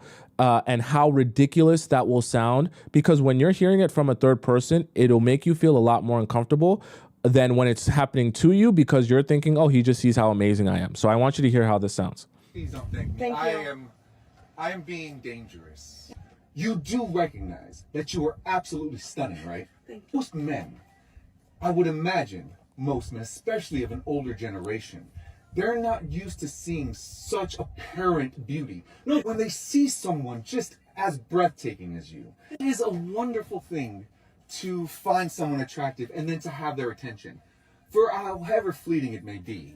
And so for me as a man, to see someone as stunning as you, it is exhilarating. So imagine being in your presence, being in your orbit, these older gentlemen who have never seen such beauty. I would imagine that they are just taken so aback that they become monkeys, like most men are. What is he talking about? Chat, this is so cringe. What is he talk? When men see you, they become monkeys. He's not done. He's not done. He's not done. We're halfway through. More into understanding why I feel what I feel. Are you doing card? Yes. But I will tell you this, if I do see you again, which I hope I do, I think I'll be around. I'm gonna want to maybe talk one to more you time. more. I like being in your orbit. I Thank hope you. you are told on a daily basis that you are treasured. As much as I hate to say this, I am going to miss you. I want to enjoy every moment, and I hate knowing that this moment is going to end. You have beautiful golfing in front of me. It's just, I have someone so beautiful in front of me right now too. Please don't thank me. Thank you. I am being dangerous. You do. Chat, are you like... I wanted to use this video as a way to show you firsthand what love bombing sounds like from a third person perspective. Because I know that when you're in it and you're experiencing it, you feel like you're in a dream, like you're in a fantasy. And I know how powerful compliments can be for you. So I know how hard it is to detect the difference between someone just showing you interest and the difference between someone love bombing you. So I love to use these type of videos as a first. I'm glad that she recorded this, because it's a firsthand example of what that looks like. Because I can assure you, this guy is not going to date her and actually build with her, because what he's doing here is exhibiting a crazy, intense, insane amount of interest right from the jump. Okay, let alone, honestly, if people in the comments were even saying this, how much you want to bet he's married? To be honest, he's probably married. But this type of intense interest at the top, you see how he's talking like Shakespeare? Some of you guys even said in the chat, is he Shakespeare? Why is he talking like that, right? And he's talking like he's in a dream, like he's in a fantasy. This is the type of interest that falls off of a cliff as time goes on. Because what is he really like? Listen to this. He's talking to her about her beauty, which, I mean, beauty is just looks. But he's talking about her as if her essence and her aura is so captivating and she's such an amazing person, that as if he actually would be able to know that just by looking at her, right? What he actually is fascinated by is that she has a nice symmetrical face and she looks good. She's attractive. But that actually doesn't speak to who she is as a person. But the way he'll put the words in and the Shakespeare, and he'll add the adjectives, it makes it sound as if, oh, I feel like I've just fallen. He was a couple sentences away from saying, I've already fallen in love with you. A couple sentences, literally, from saying that you are so captivating and your aura is so amazing that I've already fallen in love with you just by seeing you now. And you hear how silly that sounds when it's the third person. Let's play it again. So you hear it, really hear it. You recognize that you are absolutely stunning, right? Thank you. Most men, I would imagine, most men, especially of an older generation, they're not used to seeing such apparent beauty. No, when they see someone just as breathtaking as you, it is a wonderful thing to find someone attractive and then to have their attention, for however fleeting it may be. And so for me as a man, to see someone as stunning as you, it is exhilarating. So imagine being in your presence, being in your orbit, these older gentlemen who have never seen such beauty. I would imagine that they are just taken so aback that they become monkeys, like most men are. More into understanding why I feel what I feel. Like, why did he add when the other men probably see you, they just probably become monkeys, like most men. They become monkeys, like most men are. More into understanding such beauty. I would imagine that they are just taken so aback that they become monkeys, like most men are. More into understanding why I feel what I feel. Are you doing card? Yes. She said, F all that. Are you doing card or cash? Which one? And your tip better be crazy. Actually, no, you want to know what's really funny? On the YouTube chat, you guys are probably laughing at this, but on the TikTok chat, you guys can't see it because I have the creator's name and their account, pinned at the top. So in the caption at the top, remember she works as a cart girl. She said nervous laughter, and then she said, and no tip. So imagine that. All of this garbage that he's saying to her. Please go watch the stream on my YouTube and you'll see where she captions, she says no tip. On all the garbage that he's spewing to her, he doesn't even tip her. But I will tell you this, if I do see you again, which I hope I do, I think I'll be around. I'm going to want maybe to one talk to more you time. more. I like being in your orbit. I Thank hope you. you are told on a daily basis that you are treasured. As much as I hate to say this, I am going to miss you. I want to enjoy every moment. And I hate knowing that this moment is going to end. You have beautiful golfing in front of me. It's just, I have someone so beautiful in front of me right now too. Please don't thank me. Perfect example, then this is not meant to turn you into a pessimist. I just want you to keep your focus on the right thing. And don't let men come into your life and get your focus on the wrong thing, that you get tricked by them and bamboozled. Because you might hear all of this and think, oh my God, this guy really wants to get to know me. This guy really wants to take care of me. This guy really wants to build a life with me. And you'll abandon everything to be with this guy. And the same guy that's saying all this, spewing all this garbage to her, doesn't even tip her. All the garbage about you're the most beautiful, amazing. I'm sure the men turn into monkeys when they see you. You're so stunning and your aura and your he can't even tip her for the service that she just gave. So what's the actual point here? When it comes down to actually taking action, he does nothing. But he'll sit here and talk her ear off about how amazing she is. I know he probably, let's not say that he's a bad person for complimenting her, because it's a compliment at the end of the day, and he didn't do anything technically wrong here. I just am using this as an example to help you understand. Don't be so focused on the words that men are saying, especially when they're gassing your head up, because it's an easy way to just get you off of your focus and analyzing him and the situation that you're in. And especially when guys are going over the top like that, it can become like just a way to just literally pull the wool over your eyes instead of actually seeing things for what they are. Because the reality of it is he ain't doing nothing. He ain't even bothered to tip. He really ain't doing nothing. So let's go on. There's actually a kind of a part 2 of this video that she did. On this walk that I probably shouldn't have done. So I guess she sees him again.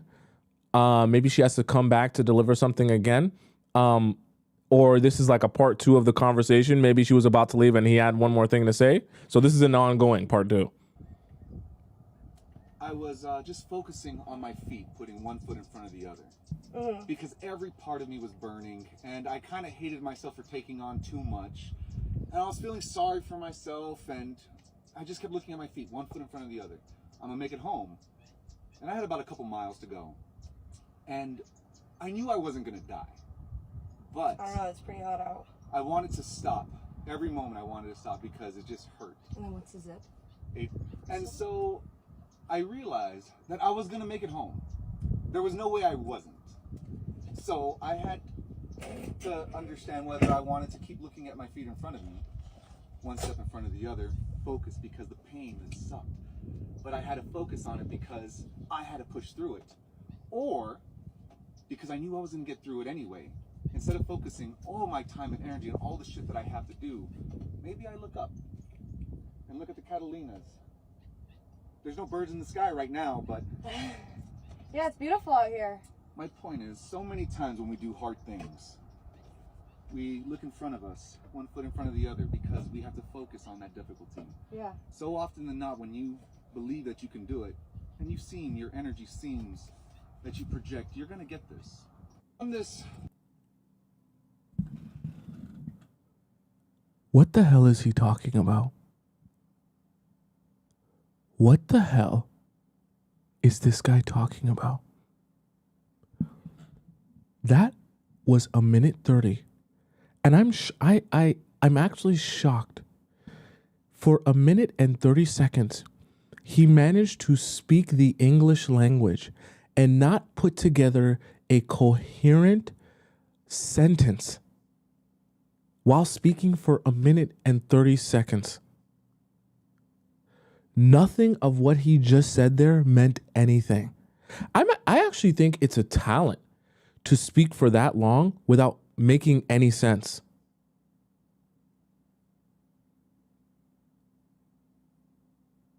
Now, my point is not to bash this guy because he's just a regular guy, whatever, okay? I'm not saying he's a bad person for this. I just want to use these type of things as examples of how guys will use words to honestly just confuse you. And if you're not careful about being able to identify the difference between someone who actually has real genuine interest in you and how they'll talk to you and how they'll approach you versus a guy who's either love bombing you or pulling some sort of facade, then you'll easily be confused and tricked by stuff like this, okay? Because I'm not even sure, like, it sounds like he thinks he's saying something really profound, but like honestly, nothing of what he said make any sense. He just kept saying, put one foot in front of the other to do what? And we've missed part of the conversation here that he may be referring to. But even still, I feel like in a minute 30, we should be able to get some semblance of understanding of what is he even referring? Like, it just doesn't make sense. Okay. It doesn't make sense. But like, I want you all beautiful souls, you women, I keep saying guys, you women in the chat. I want you women in the chat to start getting used to seeing firsthand what the weirdo guys look like. And even the weirdo guys can be packaged in seeming not weird because they say really nice things. Still weird, right? So I wanted to play that video for you guys first today before we played anything else. Okay, so let's start off where we left off yesterday. I think we left off here. Misha's goal is Sorry, that was just a man. Our goal is a provider. She want a man and we want providers. But the problem is the men that Misha wants, the men that Misha pays for, they don't want her, and they're always trying to come over here and trying to make us live up to the standards, live down or lower our standards to that of Misha. So Misha's over here cooking, cleaning, scrubbing, paying for stuff, offering stuff, bringing stuff to the table. And so this Dustin got his ego and his pride all up, thinking that every woman is like Misha. And then he faces the sad reality when a woman doesn't want to do any of those things because she's not supposed to, unless she chooses to, for a provider man. Y'all are taking these men and emasculating them and then putting them back out into the world, and they're walking around in their soft boy era because Mishas took care of them, spoiled them, but they don't want Misha no more. So they're out here looking stupid, asking women with high values because Misha messed them up. You know what I'm saying? So y'all need to go back to Misha. She paid for y'all. She's invested in y'all. Y'all need to go back to Misha. Go ahead and stay over there where you're worshipped like the Dusty that you are. Stay over there. Don't think we have the same goals. Don't think we think the same way as Misha, because we don't. Misha is a temporary state until they wake up and see that you don't really want them and that they can do better if they invest that money and that time and that energy into themselves to where they can actually go and get a provider. Misha's goal.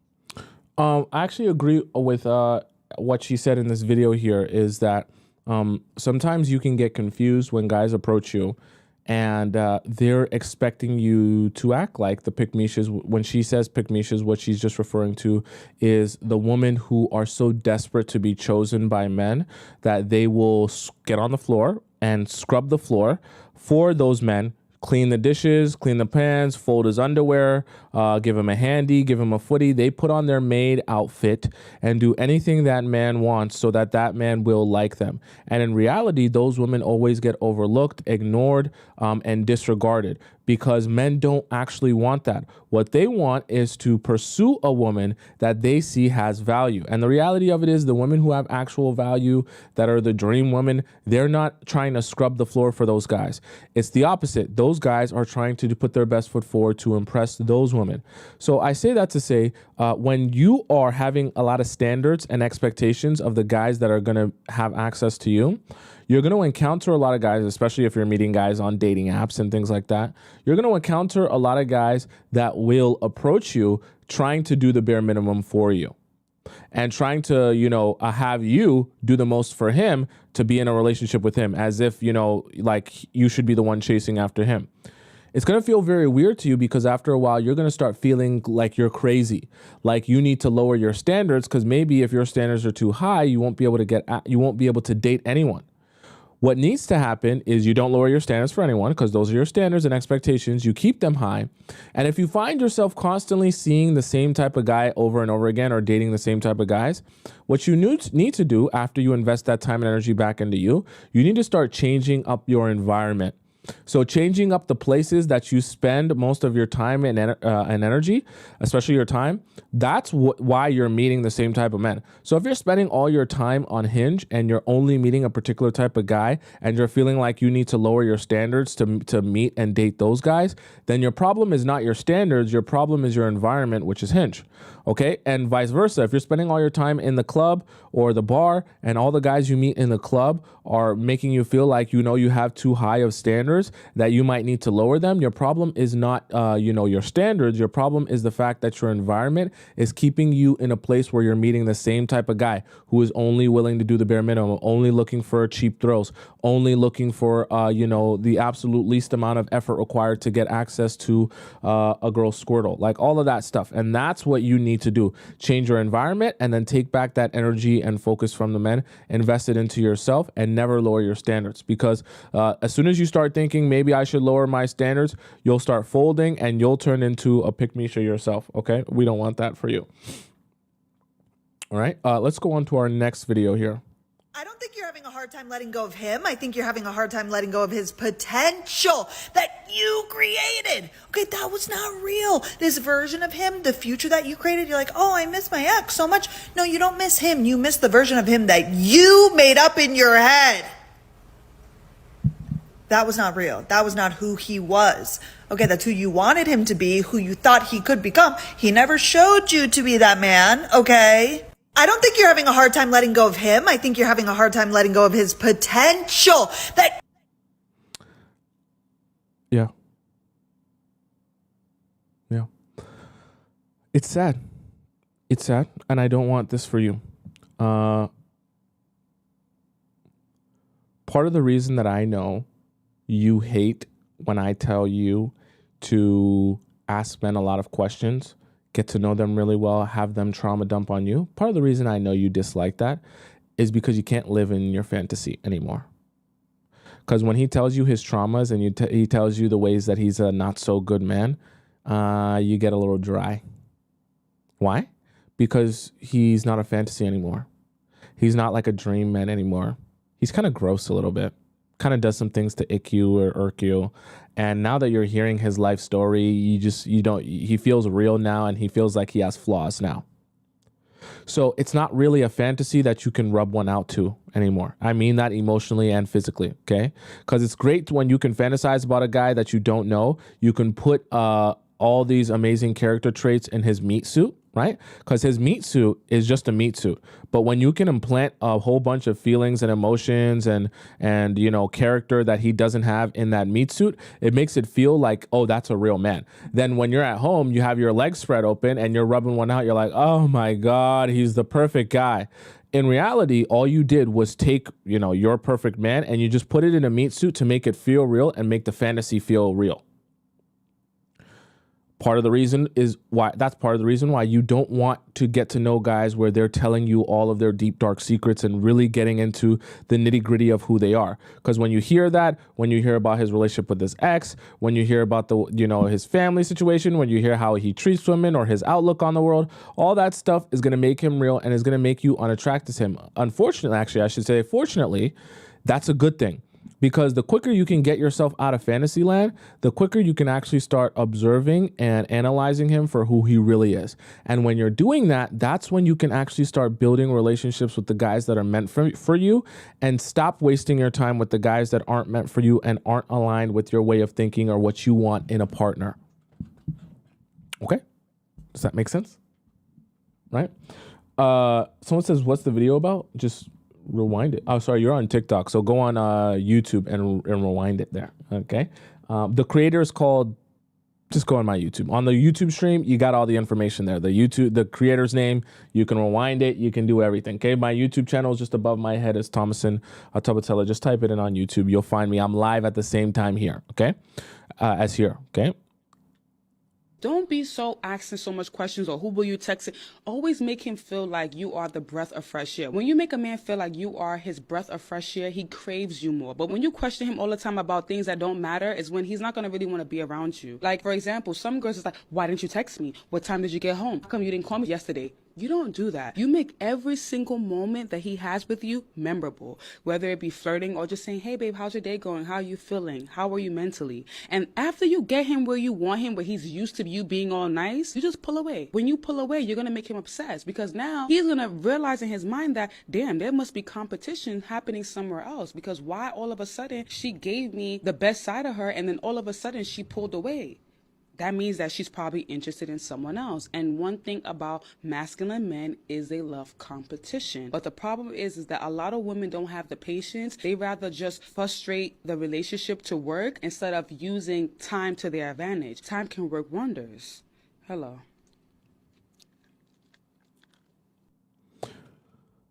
She's like sipping pina coladas here on her show. That's funny. I want to ask you a question, and I want you to think about this.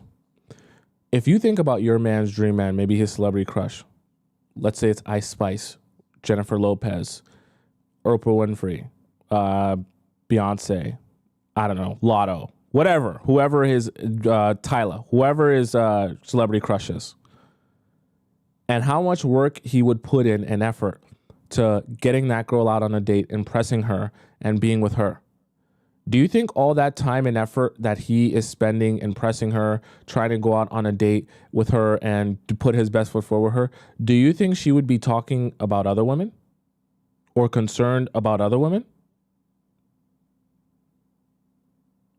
Do you think she'd be bringing up the pick-mishas in that girl's life, in that guy's life, sorry, I should say? Or addressing the pick-mishas? No, because she is the queen, which he is desperate and hungry for. The queen doesn't concern herself with the peasants. So I just want you to realize that when you're meeting men, you know, especially at the very beginning, don't concern yourself with the peasants if you want to be taken as a queen. Concern yourself with you, and if you notice or peep something that you don't like, just withdraw your energy. You don't beg and complain and ask him to change this and ask him to change that as if like you need him to do that in order to be with him. You don't need him for anything. And you need to show men that from the very beginning, I don't need you for anything. If I spend my time with you, it's because I want to spend my time with you, not because I just desperately need to be in a relationship with anyone. Okay? And you want to show guys that from the very jump. That's when they respect you and respect your ability to walk away from them. Okay? You can have all the love in the world with someone, but if you don't have a container, aka a marriage, a commitment, a relationship to protect the love, then the love is meaningless. A container keeps the love. If we love each other, but we don't have a proper container to maintain and keep the love, then he can love me all he wants. I can't see it. I can't feel it. He does have love for me, but I don't even know where it is because he is not committed to entering a container, aka a commitment with me. So in actuality, it doesn't even matter. If someone is not willing to enter a container with you, then their love is meaningless. Now, it doesn't mean that they don't love you. Oh, he never actually loved me. That's attempting to make the world black and white when I believe it to be gray. There's problems and traumas people have that prevent them from entering a container with people, but it's actually actually just not worth pondering. This container keeps and protects the love. Now, I can take a hammer to this and destroy the container. Containers aren't infallible. They're not like immortal. They can break, they can fall apart, but this does protect your love from all of the craziness of life. Someone can have love for you, but this container is what actually protects the love. And if someone isn't willing to enter it with you, there is greater love out there for you. You can have all. I'm going to try to expand on what he says in a way that may be a little bit more accessible. So what I think Christian is trying to really say here is that in your relationships, it's so important to understand that words are words, actions are actions. If a guy is telling you that he wants this with you and he likes you this much and he thinks you're so amazing and he loves spending all this time with you, there's only so long where that can continue being the case, that if he's not ready to enter a real relationship with you, at a certain point, you just have to realize that this isn't going anywhere. And you can't allow the words and you can't allow we're basically like boyfriend and girlfriend to carry you for long stretches of time to the point where you're not actually boyfriend and girlfriend, but you do everything like a boyfriend and girlfriend, but the commitment's not there, so he can technically do what he wants. Simply because that is a clear sign that a guy is really just having you as a placeholder for him to either find a better option or a better option out there, or that he is just emotionally not ready to commit to you, which either way, it's just a waste of your time. What I think Christian is trying to say by this container analogy that he's bringing here is recognize that your time is being wasted anytime you're entering a relationship with a guy and he's not building towards actually committing himself to you. Right? Because that commitment is a recognition that, hey, not only do I love you, but like this is going to be a representation of our love and my commitment to you. And the guys that are going to convince you that they love you a whole bunch but they just can't do it for this reason or that reason or this reason or that reason, great. Then you don't waste your time on those guys. And you make your life simple by not wasting your time on guys who aren't properly prepared to commit themselves to you. Okay. And you do that not by asking him, are you prepared to commit yourself to me? You do that by when you're dating him, you ask a lot of questions and you get good at analyzing behavior to get that answer from him and out of him. When you're dating a girl that's very, very independent, she's probably always going to say no anytime you ask her, does she need anything? And as toxic as you may think that is, we all have our baggage. And then when you are in a relationship, you work through that trauma with that person if that's the person that you decided to be with. So if you want to help her to stop. A lot of guys get caught off guard by the women who genuinely don't need anything from anybody. Like they're not out here begging. They're not out here asking. They're very content in doing things on their own. And if not, they got their parents or people, support system that are willing to actually help them. Now, if you're able to read the room and provide certain things. Why does he do his videos where his head is like barely in the frame? All we see is his neck and his head, and he's like looking down on a weird angle. All right, KB. Things, that's cool. But they're not going to go out here and, can you do this for me? I be nitpicking at everything, no cap. Can you do that for me? Can you do this? Because that's just not who they are as a person. And something that I noticed over time is that, when you're dealing with somebody that is independent, that is okay dealing with things on their own, compatibility is a lot more important. Like, you got to be willing to grow and understand that person. And as time goes on, it becomes easier because now you know what to do, when to do it, and that's just what it is. Now, I'm not saying that voids them of communication, and I'm pretty sure that person is working on themselves, like she said in the video, and the person that is independent, that isn't going to sit there and ask for everything, they're going to appreciate the fact that you did take the time to learn them. You listened to them, you went out and you did the things that they like.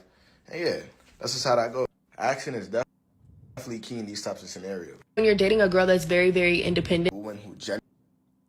His head's like at the bottom of the screen, though. Yeah, I don't know. I be into aesthetics too much. It bothers me. Anyways, KB has a point here.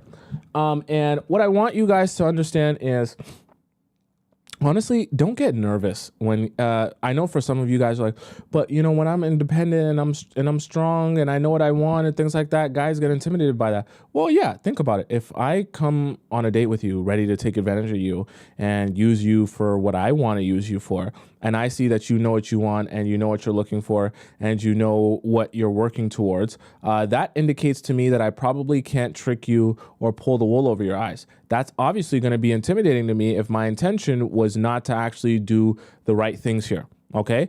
And so if my intention was not to move forward with you in a positive direction in our relationship, and I know that I was trying to mess around with you, and I see how smart and intelligent you are, of course, I'm going to be intimidated by that and by you. I also recognize that majority of girls aren't like that, because majority of girls will sit around and allow themselves to get played until they get discarded of.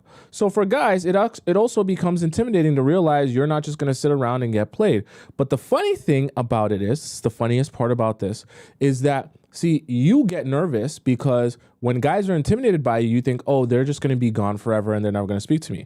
And a lot of times the guys are intimidated at first, and then they double back and they respect you for being someone that stands on business and has boundaries. Because the reality of it is they can't even bring themselves to like the girls who have no boundaries and no standards.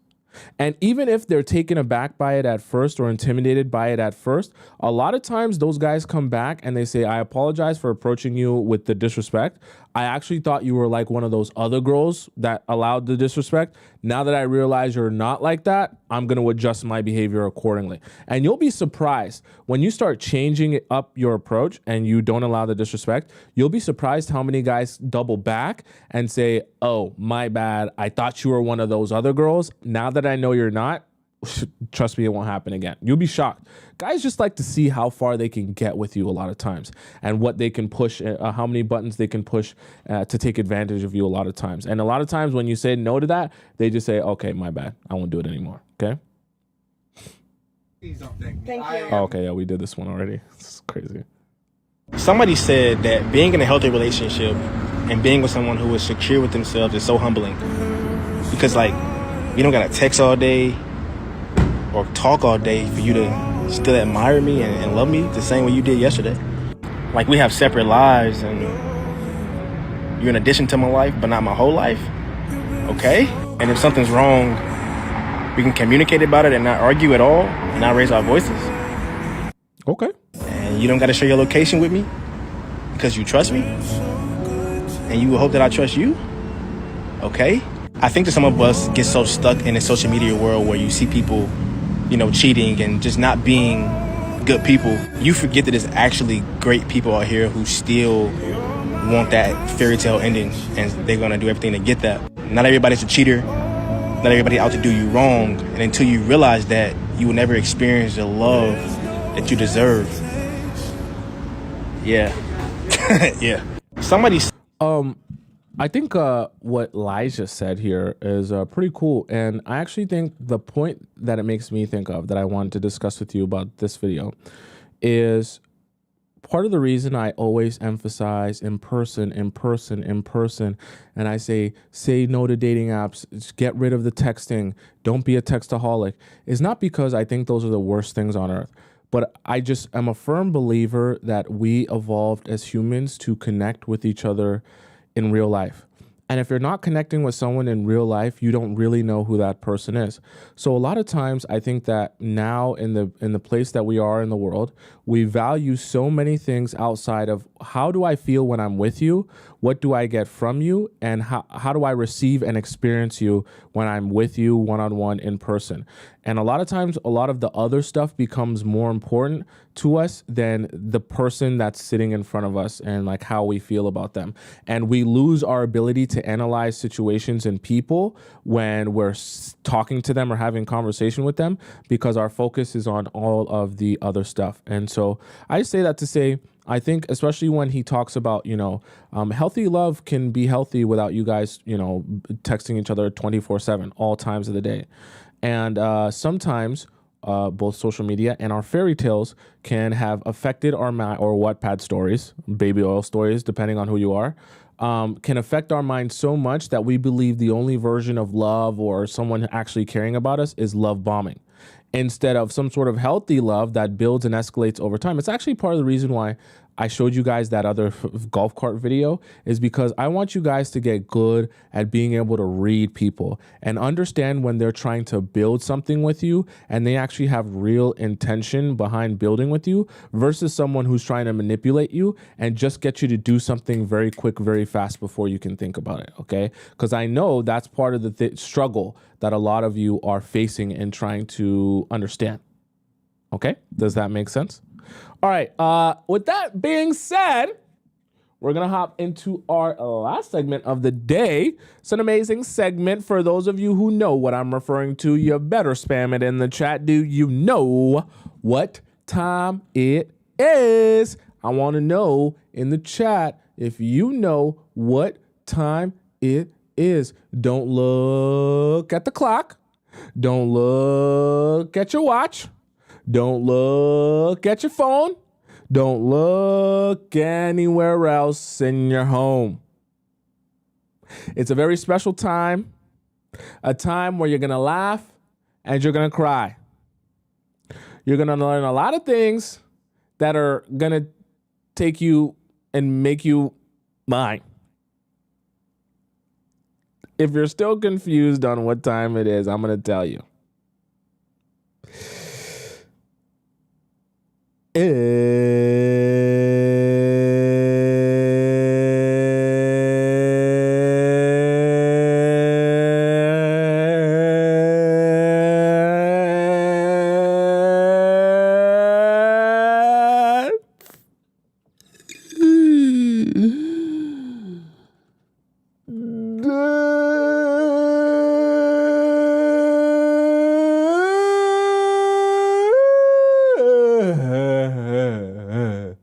It's chord time.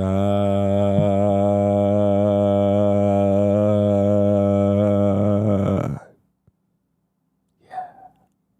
All right, chat. Let's hop into our Discord here. For those of you who are unfamiliar, and I'll do this right away from the start here. Our Discord is essentially where all our members of the Players Club get an opportunity to ask me a question about their relationship or situationship live on the show, and I answer it live on the show. So you have multiple ways of submitting your question so that I answer it on the show. You can either send it into our free relationship advice section by going to the link in my bio on TikTok or the link in my description on YouTube. You submit your question here, and it will be answered on a first come, first serve basis. Okay, just hit where it says join the Discord, and you'll be able to find our forum here, and you can ask your question. Now I'll warn you, I got hundreds to answer. So in our free section, if you ask your question today, it's going to take me a few weeks to get to yours. You can see the oldest one is 28 days from now. So it takes me a while to get to yours because the free section has a lot of questions in it. Now, if you're someone who's impatient and you want your question answered right away, you don't want to waste time or mess around, you also get an opportunity to ask me a premium question here, which is available by the same link in the description on TikTok link in the bio on TikTok or link in the description on YouTube. Just click where it says premium relationship advice. You donate to the show. And when you donate to the show, you're going to put in your username and the title of your question. I get a notification on my phone. I see that that's you. And then that way I can verify that it's not just a random person putting into the relationship advice premium that hasn't donated to the show. I keep it fair for everyone. Okay. So you have that option as well to skip the line of people in the free section. Now, if you're someone who wants to get my advice on a situation, but you don't want to put your business out for everyone to see, because obviously I answer it live on the show, you can also ask me a private relationship advice. Same link in my bio on TikTok, same link in my description, and then you click where it says private relationship advice. You fill out a form, and I respond to you with a voice message through your email address, and no one else sees it. Okay, so you have multiple options to ask me questions in multiple different ways. All right, let's start with our first premium question here, which comes from Eva K. Eva K says, attraction issues. She says, hi, Tomisin. I just want your insight and your comment on the relationship so I can have a wider perspective to help me finally get over the situation that is already in the past. I'm 20 and he is 21. We broke up in May and it's September and I think about him now. I do feel like I'm over him. However, there is moments where I start to feel low or I'm stressed and I start to think about him and the memories. Therefore, I start to analyze the relationship issues and get sad that it didn't work. Now it's one of those moments.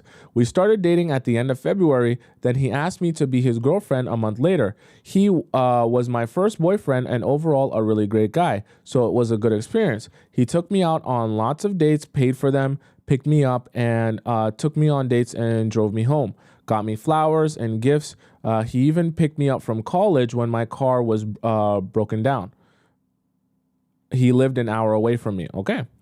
He had serious and genuine intentions for me and wanted a relationship and never made me question that, but because of his consistent actions. We had the same... So I'm just checking the chat. I don't want to make sure nothing's going wrong. So we had the same goal of wanting a relationship. I like our relationship dynamic. It was calm. I was obsessed with him. I feel comfortable around him, and he never tried to rush the relationship and wanted to ensure that I felt comfortable with him. The key issue in this relationship begins with the fact that I did not accept how he looked 100% physically.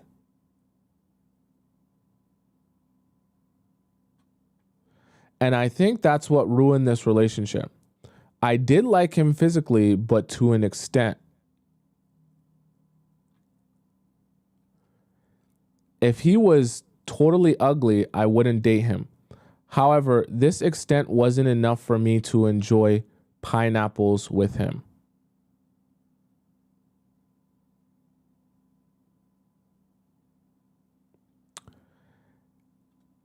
It's like I didn't find him completely unattractive or ugly, but at the same time, I didn't find him hot or sexy.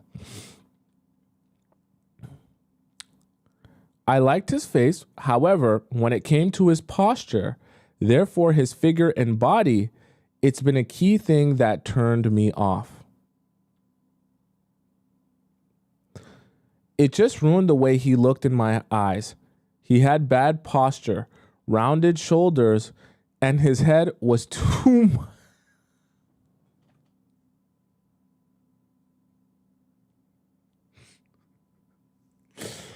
I'm sorry, Chad. And his head was too much in the front.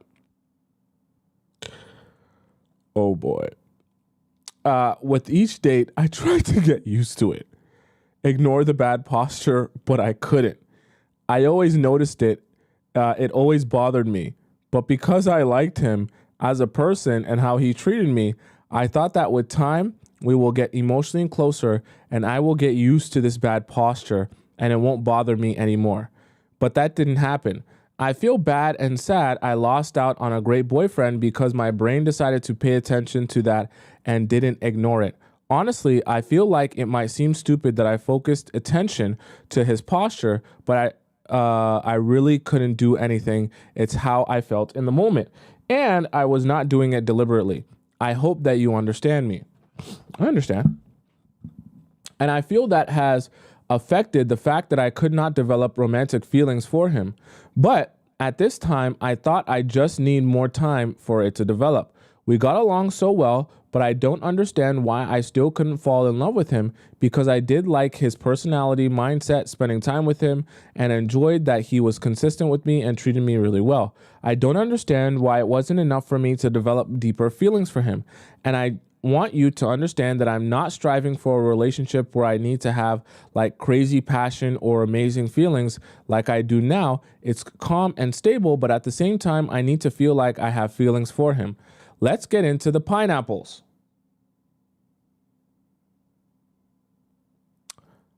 So I was a virgin before him and I wanted to try pineapples because I was curious and was part of the reason why I wanted a boyfriend. So obviously, because he was my boyfriend, I tried it with him. During the pineapples time, I wasn't nervous and was communicating to him openly. However, the whole experience was like I couldn't fully relax and give myself to him. You're a virgin. It's supposed to be a little bit nerve-wracking for you. It was as if I did not desire to be pleasured by him. I wasn't turned on with him. I wasn't getting wet. And it just felt like I didn't want it with him. I also didn't think that I felt an emotional connection with him during. It was just a bland experience, emotionally and physically. It's like I wasn't pineapple-y desiring him. I think he just thought it's because we are inexperienced and didn't really address it. We only pineapple twice. I guess you're saying he's also a little bit inexperienced? Okay, here's the thing that's concerning me, and I'm going to pause it on what you said here for a second. It's one thing to say, physically it was a little bit awkward for you. You're a virgin. It's not supposed to be, it's not supposed to feel natural to you. Obviously, you're a virgin. And on top of that, you're saying that he has a little bit of inexperience. But when you're telling me that you didn't feel an emotional connection with him, that's a totally different thing. And while you guys were boyfriend and girlfriend, you can be boyfriend and girlfriend with a guy you meet tomorrow. So understand that boyfriend and girlfriend isn't necessarily representative of you and him actually building a deep emotional connection and bond. I just say that to say, if you feel like during a time that's supposed to be intimate that you don't have an emotional connection with him, that should probably ring off alarm bells that maybe you're not as deeply emotionally connected overall in this relationship as you once imagined. Because like I said, being boyfriend and girlfriend doesn't automatically mean you have an emotional connection. And so that is actually what's more concerning to me than the physical attraction. Because believe it or not, you can actually become physically attracted to someone because you're so emotionally connected with them. And so I actually think part of the disconnect for you and part of the reason you found it difficult to be physically attracted to him is actually, more importantly, because you didn't have emotional connection or attraction to him for whatever reason. Okay? Because trust me, your mind works with your in between your legs, especially for you as a woman. So if the up here is not working for you, if you don't feel emotionally connected to that man, down here is not really going to work, especially if, he's not on the super attractive side. All right? I can assure you of that. So let's go on here. You said the thing is, even though the pineapples was not that great with him, I didn't really care that I was unsatisfied because I appreciated other aspects of the relationships and things that he did for me. So also remember, things that he does for you is not necessarily representative of having an emotional connection with you. Okay, you and him having an emotional connection with each other. The thing is, my first relationship, this is my first relationship, so I never really felt what it's like being turned on by a guy. Hence why I didn't really mind that I wasn't really turned on by him. It felt like that something was missing in our relationship, that romantic connection, spark, or passion. No, what you're missing is emotional connection, okay? None of this can stem if you don't have emotional connection first, okay? I guess maybe if you're drunk, but that's not really going to be passion, right? It's just going to be horned upness. It felt like we were just existing together and not in sync with each other. So what you're describing here is a lack of emotional connection. That's what you're describing. He was obviously attracted to me, but I wasn't attracted to him to some extent. But I was attracted to him to some extent, but not 100%. I don't understand why it's so difficult. It's like I was in between. Even when we were out in public, I found myself questioning if he is the guy that I want to be with. I know there are clear signs right in front of me that we were incompatible. Sorry, I'm twisting my words here. But I still miss his presence in my life. And I feel like maybe there was something wrong with me that I wasn't drawn to him pineapple-y. He broke up with me. Oh, damn. Okay. Because we both started getting more and more of a negative vibe when spending time together. And after pineapples, I didn't feel closer to him, and more the opposite. It felt like we were withdrawing from each other even more. The pineapple experience with him just wasn't special in my head. He noticed that I wasn't super into him, and he still doesn't. And he said he doesn't see a future with me and thinks that we just don't work as people, and stated he thinks he started losing feelings for me. He also told me he understood that he didn't do it for me in a pineapple way. Okay. I also feel like because I often meet guys and I'm not very outgoing, there is such a low chance of finding a guy with genuine intentions like him again, and it makes me miss him even more. Okay, what you're describing here is not that you want the guy back. What you're describing here is anxiety that you feel like you're not going to be able to find anyone and you're going to die lonely. I want you to know, what's your name here? Eva, okay. I want you to know that anytime you're in a situation, let me find my place here. Okay. Anytime you're in a situation where you feel like you want to talk to a guy again or see a guy again, or you miss him, and your reason for wanting to see him or missing him is because you feel like you're not going to be able to find someone else like him, that's not actually missing the person. What you're scared of is that you won't meet a new person. Because what you're actually saying is, if I had a new guy in my life right now that I was attracted to and I had a good relationship with, I wouldn't miss him at all. And what's actually making me think back to my relationship with him is because I don't step out of my house enough that I feel like I can meet someone else. So you're more scared of being lonely than you actually do miss him. So you're not describing even some sort of emotional connection with him. You're just describing anxiety of dying alone, okay? Which is totally different. That's not actually caring about the person, just to FYI. Now, I kind of lost interest in dating because I know that I will meet men not as good as him, or that I will need to get through several men to meet someone that can live up to the standard. And it just hurts me when men don't live up to my standards. So I am just taking time to myself to reflect. Deep down inside, I know that it is best that we break up. And it only lasted 3 months, and and wasn't dragged for any longer, as I doubt it would get any better than it was.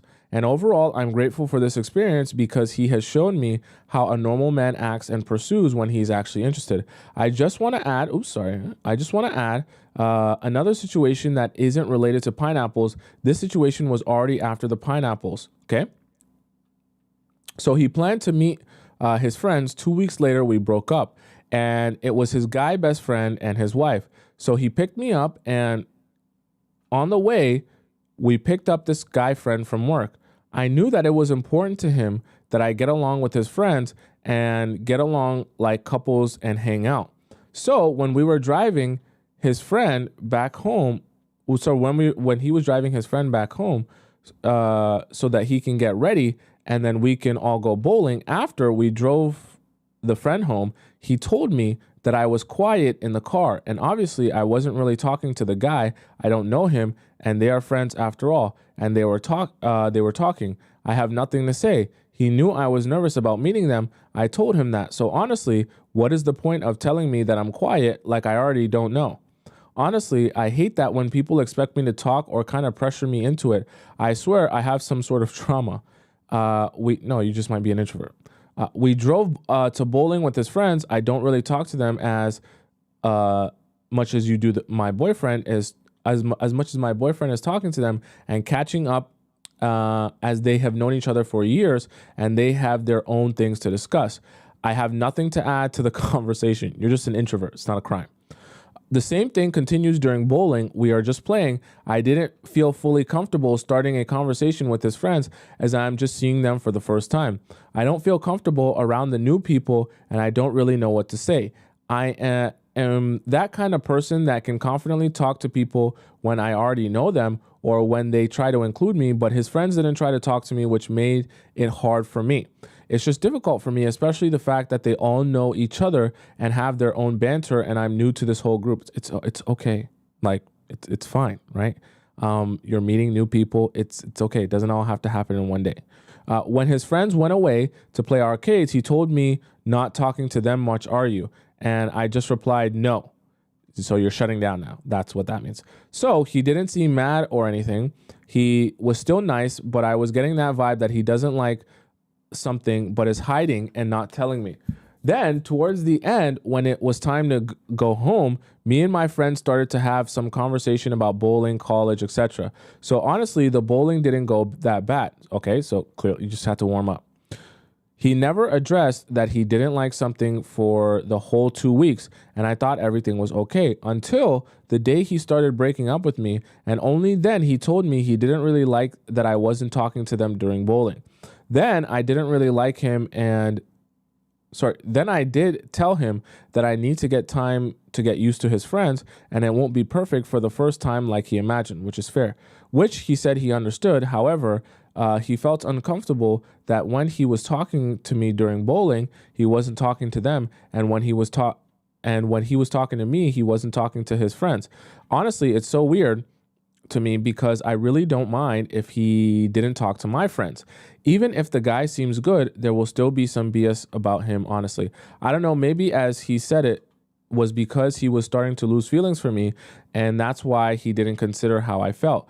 And at the start of the dating, he did tell me that he is not good with expressing his feelings and understanding the feelings of others. So it could be that. I don't give a F, but it hurt my feelings, not gonna lie. If you don't give a F, why you have the question? On the day of the breakup, he just made me feel like garbage about the situation, saying that I need to practice talking to strangers more and that I should do exposure therapy. That's what he recommended. I know that I'm not perfect and can improve still. Rant is over. Thank you for everything, Tomisin. So what's the question here? Okay. I'm just going to answer what I think you're trying to ask here. So all in all, you have to understand, when dating people, sometimes you're going to date people and you're going to realize you're not compatible. You guys are both young here. Okay. So there's actually a reason why I say, okay, 20 is the limit, right? That because anything younger than that, I'm not going to answer your question, simply because at ages younger than 20, and really when you're just on the younger side, there is still a process to getting to know yourself that you need to do, because when dating people, you're just going to be dating to try to figure out yourself and what you like and what you don't like. And there's a discovering process that we all go through that we need to experience to better understand what our priorities are. And when I say priorities, I mean like, what are dating priorities and preferences? What do we need to have that are necessary and mandatory for us to be in a relationship with someone? And what are things that are not that big of a deal? See, we're all a little bit different in that sense. Of course, we have the basic things like respect. We want to be taken care of. We want to be treated right, stuff like that. But each and every one of us will have like very particular things. You might be someone that's an outgoing person. And so a very important requirement for you might be, hey, I want my partner to also be outgoing, because I'm going to struggle being in a relationship with someone who's very introverted while I'm really outgoing. So these are the type of things that as you grow, you get a better understanding of who you are and self-awareness. And then you also better understand what you need in your relationships. So I just say that, Eva, to help you understand, I think the most that you suffered from here, because you mentioned that you guys only dated for 3 months total. And I think the thing that you guys probably suffered from the most is before actually becoming boyfriend and girlfriend, I don't think you guys spent enough time understanding if you guys are even compatible. I think you guys like the idea of both being in a relationship, so you guys ended up in one, but I don't think you guys ever actually considered, are we compatible, which is part of the process of learning and understanding someone. It's not just saying, hey, can you treat me right and are you here for a relationship? It's also understanding, hey, are me and you compatible? Do you like similar things to me? Or at least are we similar in the ways that are the most necessary, like our morals and values? And the ways that we might be different, are they things that aren't really that big a deal and don't hurt our ability to build a relationship together, okay? These are things that you learn over the course of time. The other thing that I want to note about you being 20 years old, and this is not to diss you because everyone goes through this. When you're younger, this really happens to everyone, but for women, it's a little bit different, right, than the guys, but it does happen to all of us. When you're younger, the things that are the most important to you are a little bit different. So let me just say this, from learning and asking women a lot of questions, and chat, you can help me out with this in case I have no idea what I'm talking about, or if I'm right and spot on. When you're younger, the things that you care about and are the most important to you are going to be different than the things that are the most important to you when you're more mature and you've had more dating experience. Why? Because when you're younger, you care more about, is he hot? Is he sexy? Does he turn me on? Does he have a six-pack? Is he super tall? Things like that. And you care less about, can he provide, take care of me, be consistent? Does he make me feel safe? Those things aren't really that important to you when you're younger. Funny enough, as you get older, your priorities actually take a 180 flip.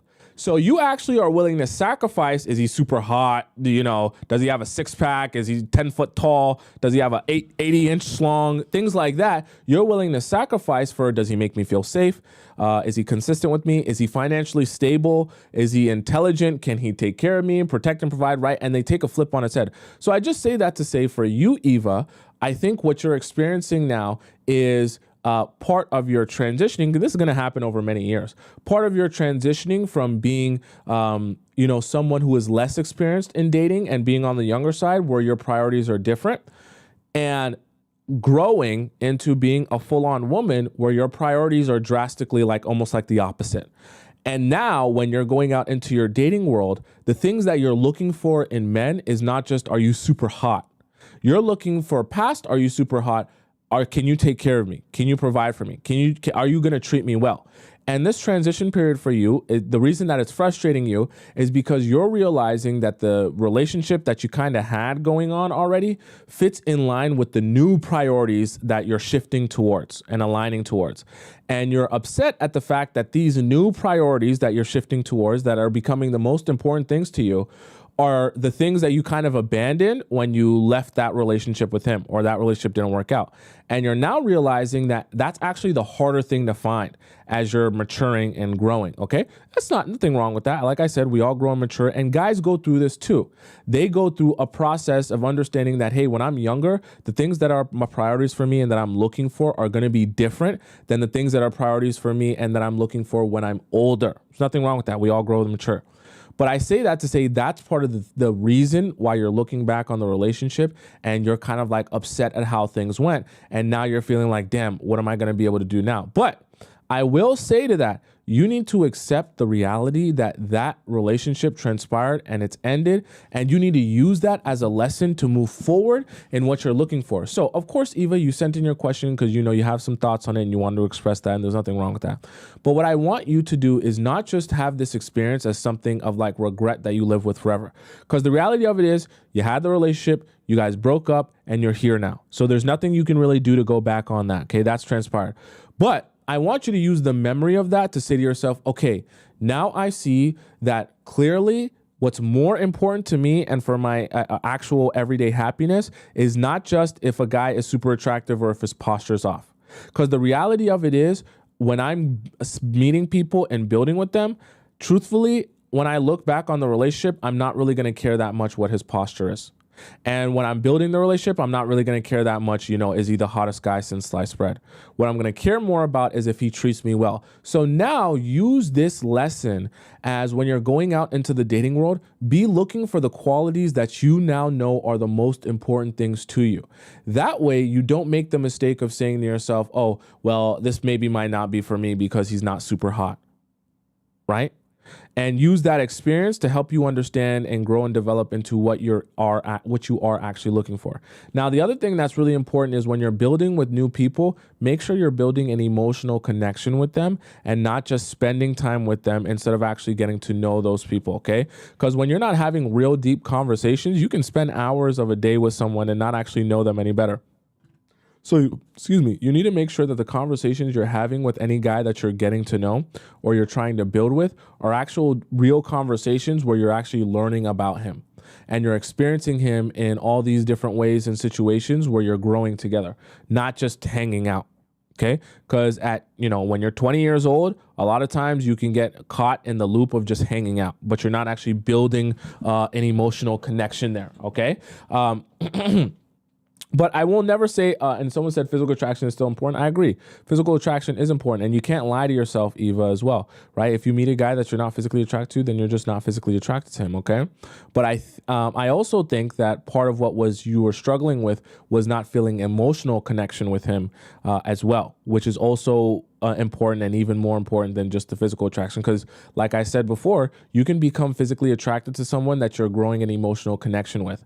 And a lot of times when you find it really hard to be physically attracted to them, it's usually because you have no emotional connection with them. Assuming they're average looking, unless they're like super, deformed or really ugly or something like that. But I don't think what you were describing was a guy who was super ugly. You just weren't like head over heels, super crazy attracted to him. Are you following what I'm saying? Right?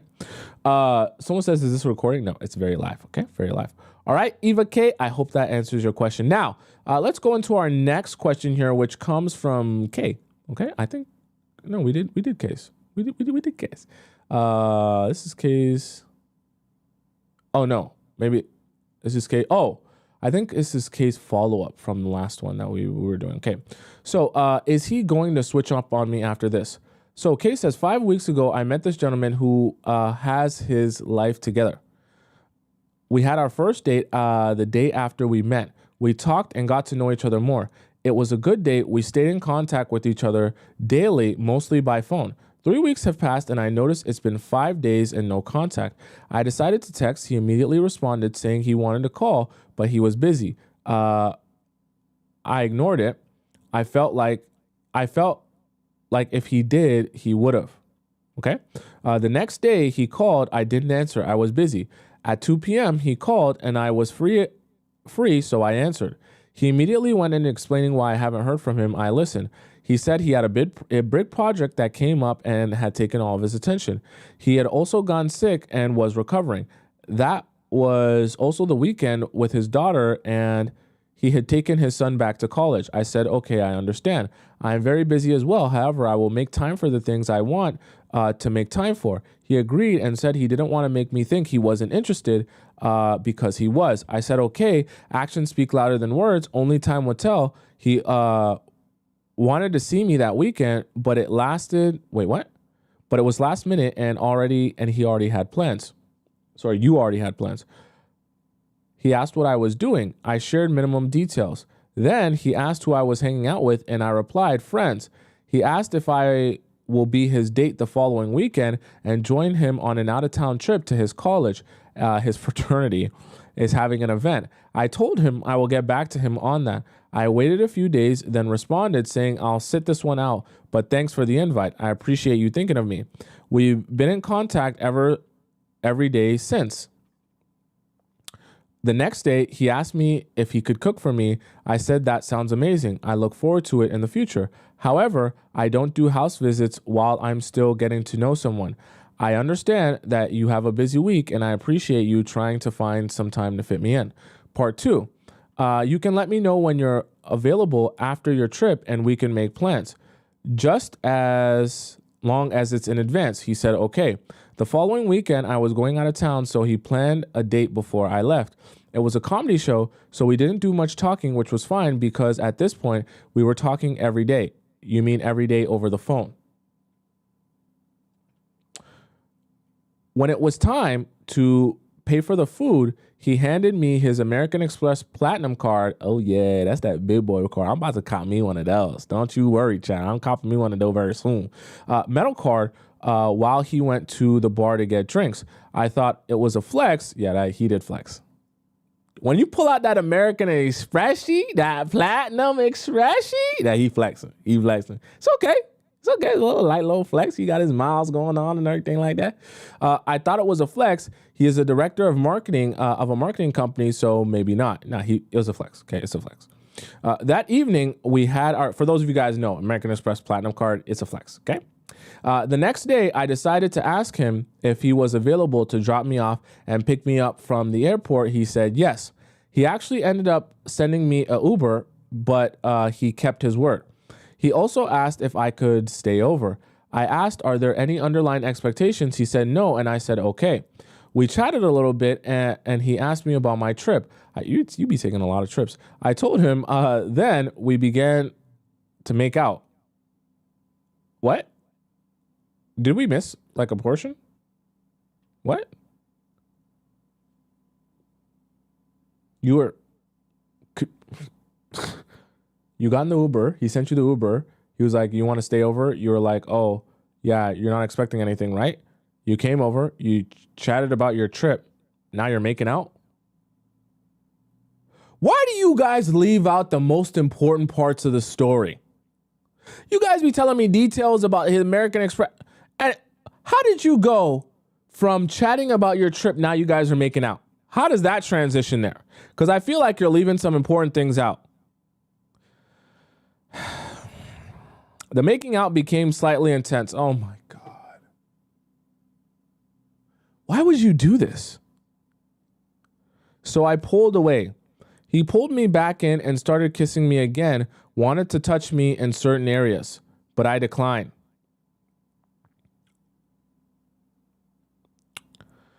And then I just said, I'm not ready for that, and he respected it.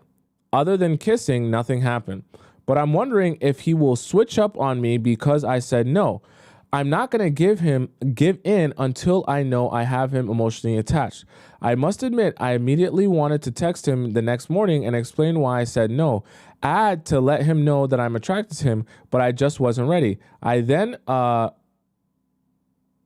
thought of you and did not allow my anxiety to kick in. However, I did decide at least to say good morning since he has been making all of the previous efforts and didn't want him to think that I wasn't into him. He did respond, so I guess we'll see how long it takes for him to plan the next date. Thank you in advance for your advice. Okay, so my advice to you, Kay, is here, don't confuse him. Okay? And I know that you just meant it innocently. And look, I know that we all have emotions. I'm not expecting you to be a robot that doesn't feel things or get horned up, sorry, I should say. Here's the reality, though. When he asked you to come over and you explicitly say, are you expecting anything when I come over? And he says no, then allow that hangout to just be like platonic. You know, not that you guys can't cuddle and stuff like that, but when you start doing a heavy makeout after you just told him no, don't be expecting anything, right? Like when you go out of your way to say you better not be expecting anything with me sleeping over, and then after chit-chatting about your trip, you start making out with him, and then it gets intense, like you're sending him mixed signals there. You understand what I'm saying? And obviously, like you also have to allow men, like they're smart enough to read into you guys aren't spending time with each other to twiddle your thumbs. Okay, so if you're going to say that and really take this kind of hard stance, then let your time spent together be like more like, okay, like we're just building with each other. Especially if that's the first time that you come over to his house and you stay over and you want to like set an expectation here, then do that. Don't put yourself in a situation, first of all, where temptation, you can fall prey to temptation, but also in a situation that's a little bit frustrating and confusing for him, where you guys are making out and maybe he's thinking, okay, so maybe she's decided that we're going to do the thing. And then you're like, oh no, actually, never mind. Right? All I'm saying is whatever you choose to do, just stand by that. Don't confuse men, because part of why they might pull away is because you're just not being a consistent person. This is not to, throw hate on you or shade on you or anything, Kay. I just want you to understand that men are also humans too. And if he's willing to abide by your boundaries and be respectful of that, that's perfectly okay. But you also have to understand that like it is confusing and a little bit frustrating if you say one thing and then you do another. And sometimes that frustration can lead men to just say, okay, forget it. If you're going to stand on business and you're going to be about, hey, you better not be expecting this and better not be expecting that, don't even entertain anything in that area or in that family there. Okay. And if you're going to say to yourself, oh, I get horned up too, and I might make out with you and it might get intense and don't even bother saying any of that stuff beforehand. That's all I ask of any of you, okay? If you're gonna, be big and bad and say, we not doing this, I'm not sleeping with you, I'm not like the other girls, I'm not gonna spread my legs wide open, you better stand on everything you just said and more. Don't go on a whole spiel about how you ain't doing this and ain't doing that, and then you fold. Don't do that. You will get no respect from men. And if you know that you can't stand by your words, if you're going to say that, then just don't bother saying anything. Okay? If you know you're going to fold when you get horned up or you get some wine in you, just don't bother saying anything. Because it honestly is better for you to just not say anything and do it than it is for you to say that you're not going to do it and then fold. Because it shows men that you don't mean what you say when you actually say it. And you don't want your relationship to become where guys don't take you seriously when you say something is a boundary or you say you're not going to do something.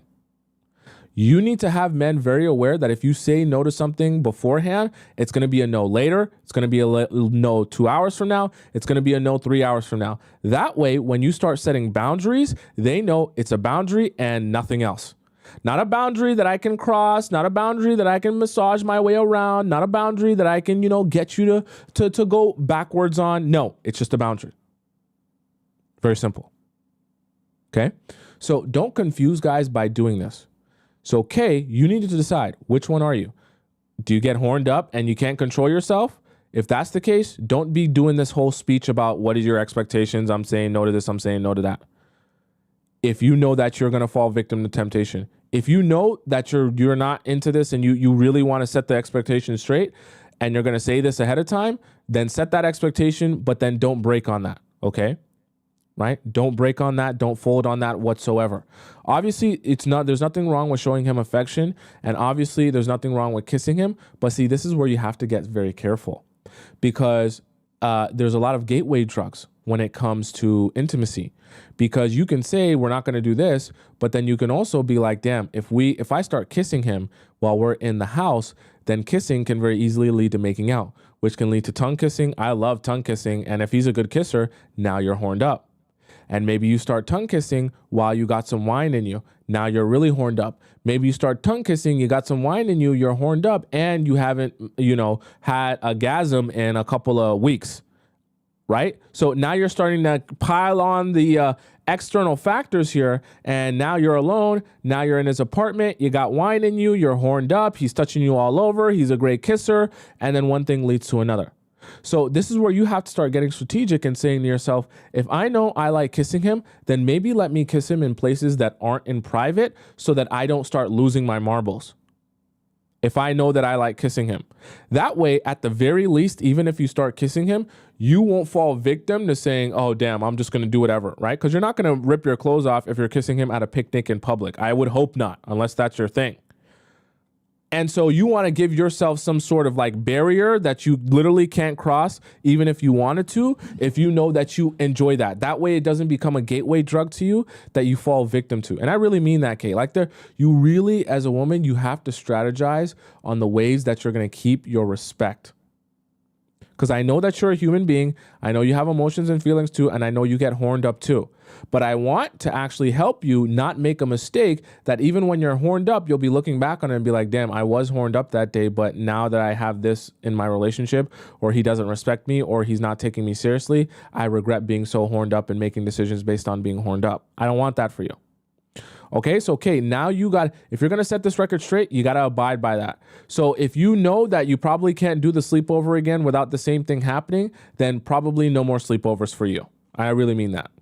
Okay, until you feel like you're actually ready for that or okay with that step being taken in your relationship with him. Okay, as adults here, I'm not sure how old you said you were, but American Express Platinum Card, I'm assuming you guys are like mature adults here. Okay, so well versed in the dating world. You guys know that you're dating. It doesn't require you guys to sleep together for you guys to know you're dating and building something here. Continue dating each other. Don't be so focused on sleeping together. That will come for sure. Okay. But other than that, I think you did some good things in, letting it, you got to clear the confusion up, which I think is good. I would love for you to do that in person and clear that confusion up. Have that conversation with him that you're not willing to sleep with him, not because, have that conversation with him that the making out was not something that you want to be representative of the rest of the relationship, but not because you don't like him, just because you want your focus to be in the right place. Clear that up and then never do it again until you're ready to actually do it. Okay, it shouldn't be a mistake or something that you fall victim to because of temptation. Okay, let's go on to our next question here, which comes from Ivy. Oops, this is my example post. Our next question here comes from Ivy. So Ivy says in her question, she says, advice. Hi, Tommy. Today's show is so appropriate for my question. I don't know if you remember my last question. He is too chill guy. He took 2.5 days to reply. The last time we communicated bad, so I did nothing. And now it's 3.5 weeks later. Ivy. He messaged me earlier today. How do you think I should respond or not respond? Screen cap of the convo attached below. I've known him for a long time and have a long history with him. I haven't seen him in almost a year, so I want to play this right. The very last message today is 3.5 weeks after make plans. So how do I respond? Should I even respond? The screenshot is attached. Let's open the screenshot here. So he says, he was saying, I love the passion. You said, haha, okay.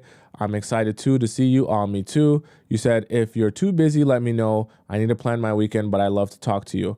So then you sent that message, and that was 3.5 weeks ago. He then sends you a message on August 31st. Hey, beautiful, make plans just in case. Hola, babe, how are you? How was this weekend?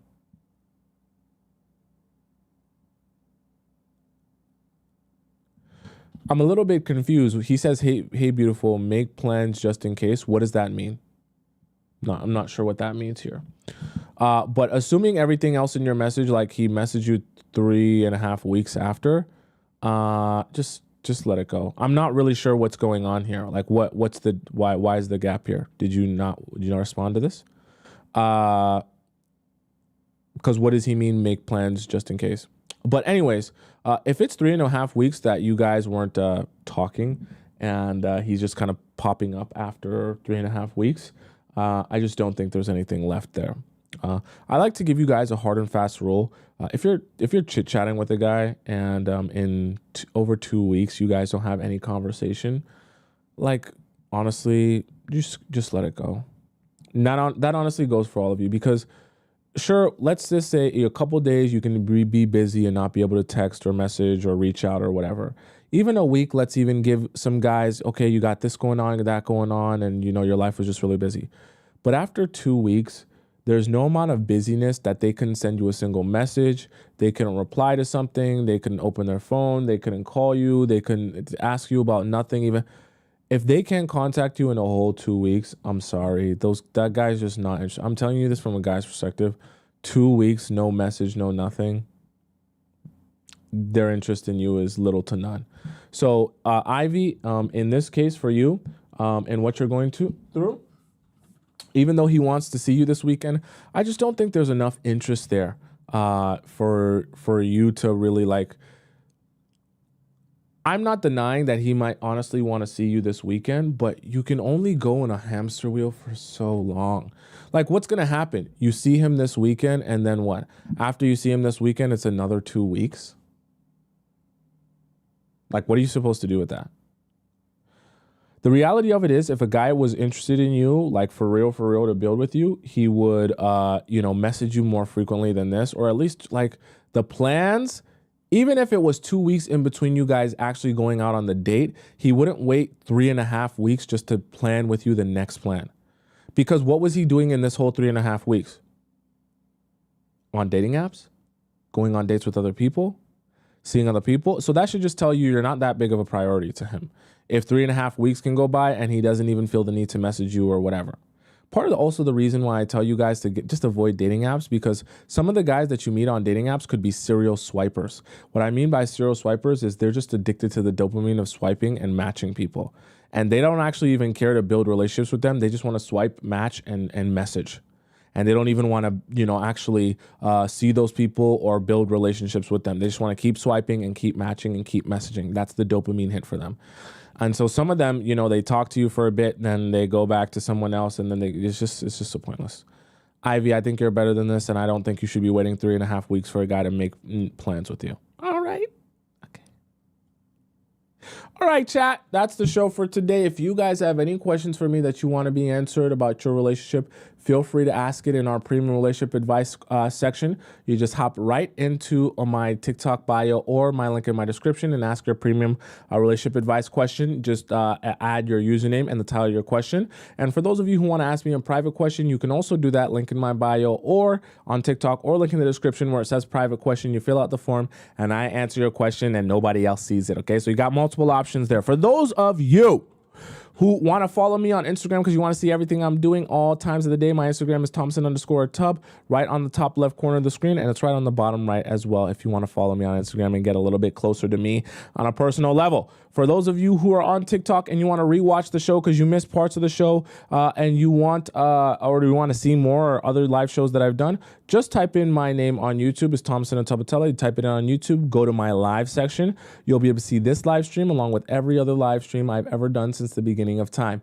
And the best part is you'll have the YouTube and the TikTok live chat embedded in the video, so you won't miss a second of conversation that I have there, okay?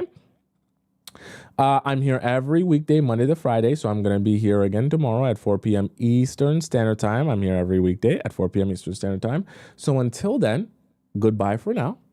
All right, wait, let me make sure I do the, did I do all my donations here? Yeah, I did them all. Okay, goodbye for now. Arrivederci, adios, hasta la vista, sayonara, ciao, salam, bon voyage. And I'll see you again tomorrow at 4 p.m. Eastern Standard Time. I love you a lot.